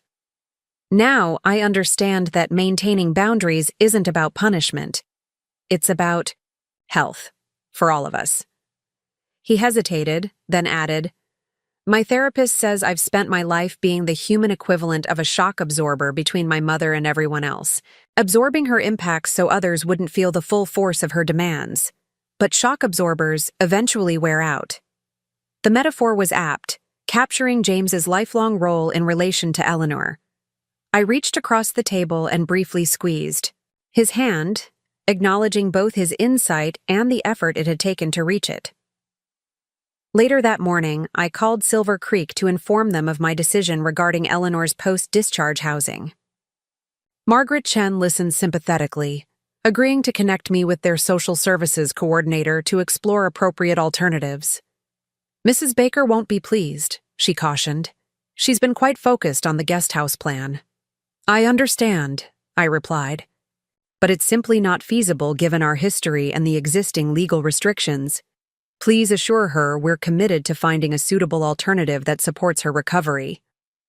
The social services coordinator proved extremely helpful, identifying 3 potential transitional housing options that would accommodate Eleanor's medical needs while providing the independence she valued. I arranged for James to visit each facility, knowing Eleanor would respond better to information coming from him directly. When James returned from these visits, he seemed thoughtful but optimistic. "The Willows is actually quite nice," he reported, referring to a rehabilitation center with attached independent living apartments. "Private room, good therapy facilities on site, and only 10 minutes from her new apartment building. The director said they could hold a space for her discharge next week." "Perfect," I said. "Let's move forward with that option." James hesitated. "There's just one issue. The cost. Even with her insurance, there's a significant gap. About $12,000 for the 2-month stay." I considered this new complication. Eleanor's financial situation had always been somewhat mysterious. After her divorce from Gregory, she had maintained an appearance of comfortable means, but I'd never been privy to the details of her resources. "I'll cover half," I decided. Ryan already offered to contribute as well. Between the 3 of us, we should be able to manage it. James looked surprised. "You'd do that? After everything?" "It's not about what she deserves," I explained, surprising myself with the certainty I felt. "It's about who I choose to be in this situation. I don't want decisions about her care to be driven by financial limitations when we have the means to help." The look of respect in James's eyes meant more than I expected. Not because I needed his approval, but because it reflected a mature understanding of the complex moral considerations at play, a far cry from the conflict-avoidant perspective he'd maintained throughout most of our marriage. 2 days later, James visited Eleanor at Silver Creek to present the plan. I waited anxiously at Meadowbrook, unsure how she would respond to the rejection of her guest house proposal.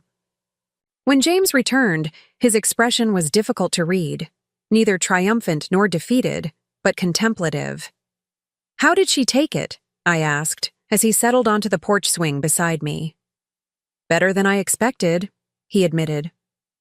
"She was disappointed, of course. But when I explained the financial arrangements, that you were contributing to the cost, she seemed, I don't know, subdued. Maybe even a little ashamed." "Ashamed?" The concept seemed foreign when applied to Eleanor, who had always projected unwavering confidence in her rightness. James nodded slowly. "She asked me to thank you. Said she understood why you couldn't have her at Meadowbrook, given what she'd done. It was strange. Like talking to a different person." "The stroke might have affected her more than we realized," I suggested. "Maybe," James agreed. "Or maybe nearly dying forces a certain kind of reckoning. I don't know." He gazed out across the gardens, lost in thought. "She also asked me a question I wasn't prepared for." "What question?" "She asked if I was happy." His voice softened. "Not just in general, but specifically. With you. With our marriage." She's never asked that before, not in a way that felt like she actually wanted to know the answer rather than influence it. I felt a flutter of nervous anticipation. "And what did you tell her?" James turned to face me directly. "I told her that we're finding our way back to each other. That it's complicated and uncertain and difficult, but also more honest than we've ever been. That for the first time in our marriage, we're seeing each other clearly, without her shadow between us." The simple truth of his words resonated deeply. We were finding our way back, though the path looked nothing like I would have predicted. Not a return to what had been, but the careful construction of something new, something built on clearer vision and stronger boundaries. "That's a good answer," I said softly. "An honest one." Eleanor was discharged to the Willows the following Tuesday, the transition managed primarily by James with support from the medical team. I maintained my distance, respecting the restraining order while ensuring the financial arrangements were handled smoothly. According to James's reports, Eleanor was settling in well, cooperating with her therapy schedule, and, most surprisingly, expressing genuine gratitude for the accommodations we had arranged. Life at Meadowbrook gradually settled into a new rhythm. The restoration work on the house continued, with most of the major repairs now complete and only finishing details remaining. Ryan returned briefly to help with some specialized woodwork in the library before flying back to Seattle, promising to visit again in the summer. And James and I continued our careful rebuilding, sharing meals, working side by side on house projects, and engaging in increasingly honest conversations about our past and potential future. On a warm evening in late May, as twilight softened, the edges of Meadowbrook's gardens, James and I sat on the back porch sharing a bottle of wine. The scent of jasmine hung heavily in the air, crickets providing a gentle soundtrack to our conversation. "I've been thinking," James said after a comfortable silence, "about what happens next, with us." I took a sip of wine, allowing him the space to continue at his own pace. "These past few months have been clarifying," he continued, "living separately but working together, building something new instead of trying to repair what was broken." He paused, gathering his thoughts. "I wondered if you might consider making this arrangement more permanent." "You want to continue living in the guest house?" I asked, surprised. "Not exactly." He smiled, a hint of nervousness in his expression. "I'm wondering if we might consider redefining our marriage, not as the traditional shared household we tried before, but as partners who maintain separate living spaces while building a life together." The proposal was unexpected, yet somehow perfectly aligned with the evolution we'd experienced, living apart together. I'd read about such arrangements, usually presented as alternatives for younger couples not ready for full commitment. But why couldn't it work for us? A way to preserve the independence we'd both grown into while nurturing the connection that remained between us? "Tell me more," I encouraged, genuinely curious about his vision. "I've realized something important during these months of separation," James explained. "When we lived together full-time, I never fully developed my own center, my own sense of home apart from both you and my mother. I went from her house to our house, always defining myself in relation to someone else's space." I nodded, understanding, dawning. "And living in the guest house has given you a sense of your own territory, your own domain." "Exactly. For the first time, I'm responsible for my own immediate environment without reference to anyone else's preferences or needs. It's been healing, and I think it's made me a better partner when we are together." He looked at me intently. "I'm not suggesting we live completely separate lives, just that we maintain these separate spaces while continuing to build our relationship intentionally." I considered his proposal, turning it over in my mind. There was wisdom in it, an acknowledgement of the independence we'd both developed during our separation, and a respect for the healing that had occurred precisely because of that distance. "We could still spend nights together sometimes," I said, thinking aloud. "Share meals regularly, work on Meadowbrook as partners, but each maintain our own sanctuary." "Yes," James agreed, relief evident in his voice. "Exactly that. A marriage defined by choice rather than convention, by what works for us rather than what's expected." The idea settled comfortably between us, feeling right in a way I hadn't anticipated. Not a compromise or a half measure, but a thoughtful evolution of our relationship that honored both our connection and our individual growth. "I think I'd like to try that," I said finally. Not as a temporary arrangement, but as a deliberate choice about how we want to shape our future together. The smile that spread across James's face, genuine, relieved, joyful, confirmed the rightness of our decision. He reached for my hand, interlacing our fingers in a gesture that felt both familiar and new. "To redefining marriage on our own terms," he said, raising his wine glass with his free hand. "To choosing each other daily, rather than taking presents for granted," I added, clinking my glass against his. As summer bloomed across Meadowbrook, our unconventional arrangement flourished alongside the gardens. James made the guest house truly his own, adding personal touches that reflected his emerging individual identity. I continued restoring the main house, completing projects that had been interrupted by my accident and Eleanor's subsequent intrusion. We shared dinner most evenings, alternating between the main house and the guest house kitchen, each cooking in our own style. Some nights we parted with a kiss at the door, others we spent together, rediscovering each other in ways that felt both familiar and excitingly new. Eleanor's recovery progressed steadily at the Willows.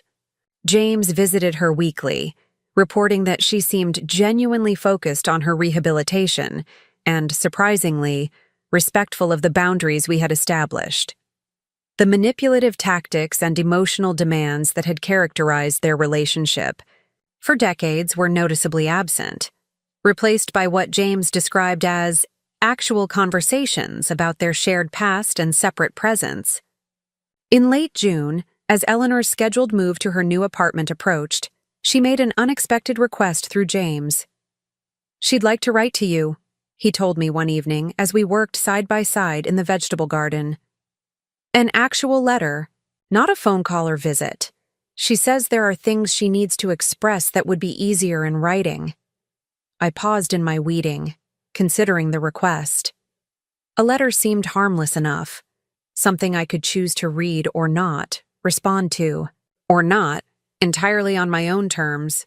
That would be acceptable, I decided, though I make no promises about my response.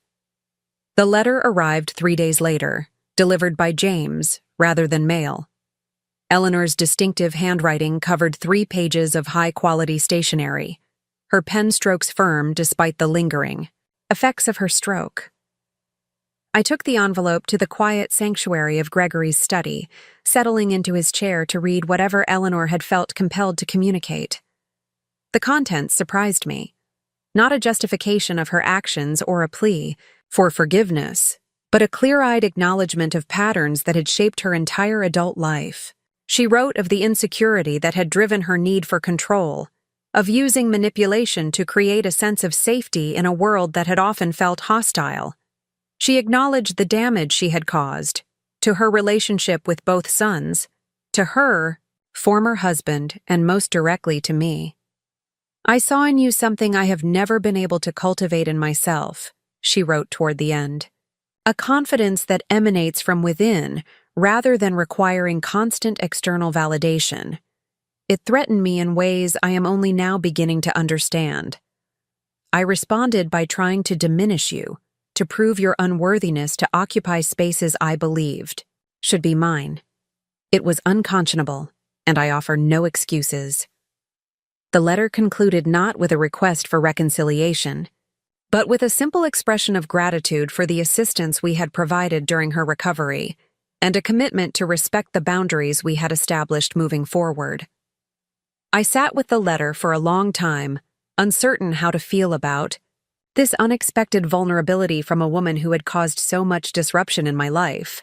Was it genuine growth sparked by a health crisis, or simply a more sophisticated manipulation? Perhaps the truth lay somewhere in between.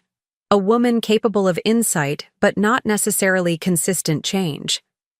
In the end, I decided not to respond. Immediately. Eleanor's words required contemplation, not reaction. I tucked the letter into my desk drawer, a tangible reminder of the complex human being behind the antagonistic mother-in-law who had once seemed so one-dimensional in her hostility. As July unfolded, Meadowbrook reached its full summer glory. The restoration work was finally complete. Every historical detail returned to its proper condition. Every modern intrusion Eleanor had introduced, removed and replaced with appropriate features. The house felt fully mine again, not in the defensive way I had claimed it after Eleanor's invasion, but in a settled, confident ownership that no longer required constant assertion. One particularly beautiful evening, James and I sat on the veranda watching fireflies dance across the darkening lawn. A comfortable silence stretched between us, the kind that comes from mutual respect rather than avoidance. "I've been thinking about my mother's letter," James said eventually, "about how much courage it must have taken for her to write it." "Courage," I repeated, surprised by his framing. "To acknowledge her flaws so directly, to face the damage she's caused without making excuses." He turned to look at me. "It's something I'm still learning to do myself, to take full responsibility for my part in what happened, without deflecting or minimizing." "You've come a long way," I observed sincerely. "We both have." James nodded thoughtfully. "Do you think people can genuinely change? Not just their behavior, but the underlying patterns that drive it?"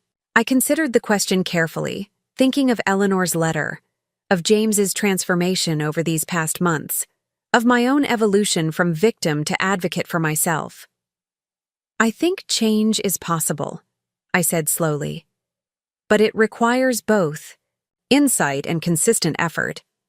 A crisis might spark the insight, but only dedicated work maintains the change."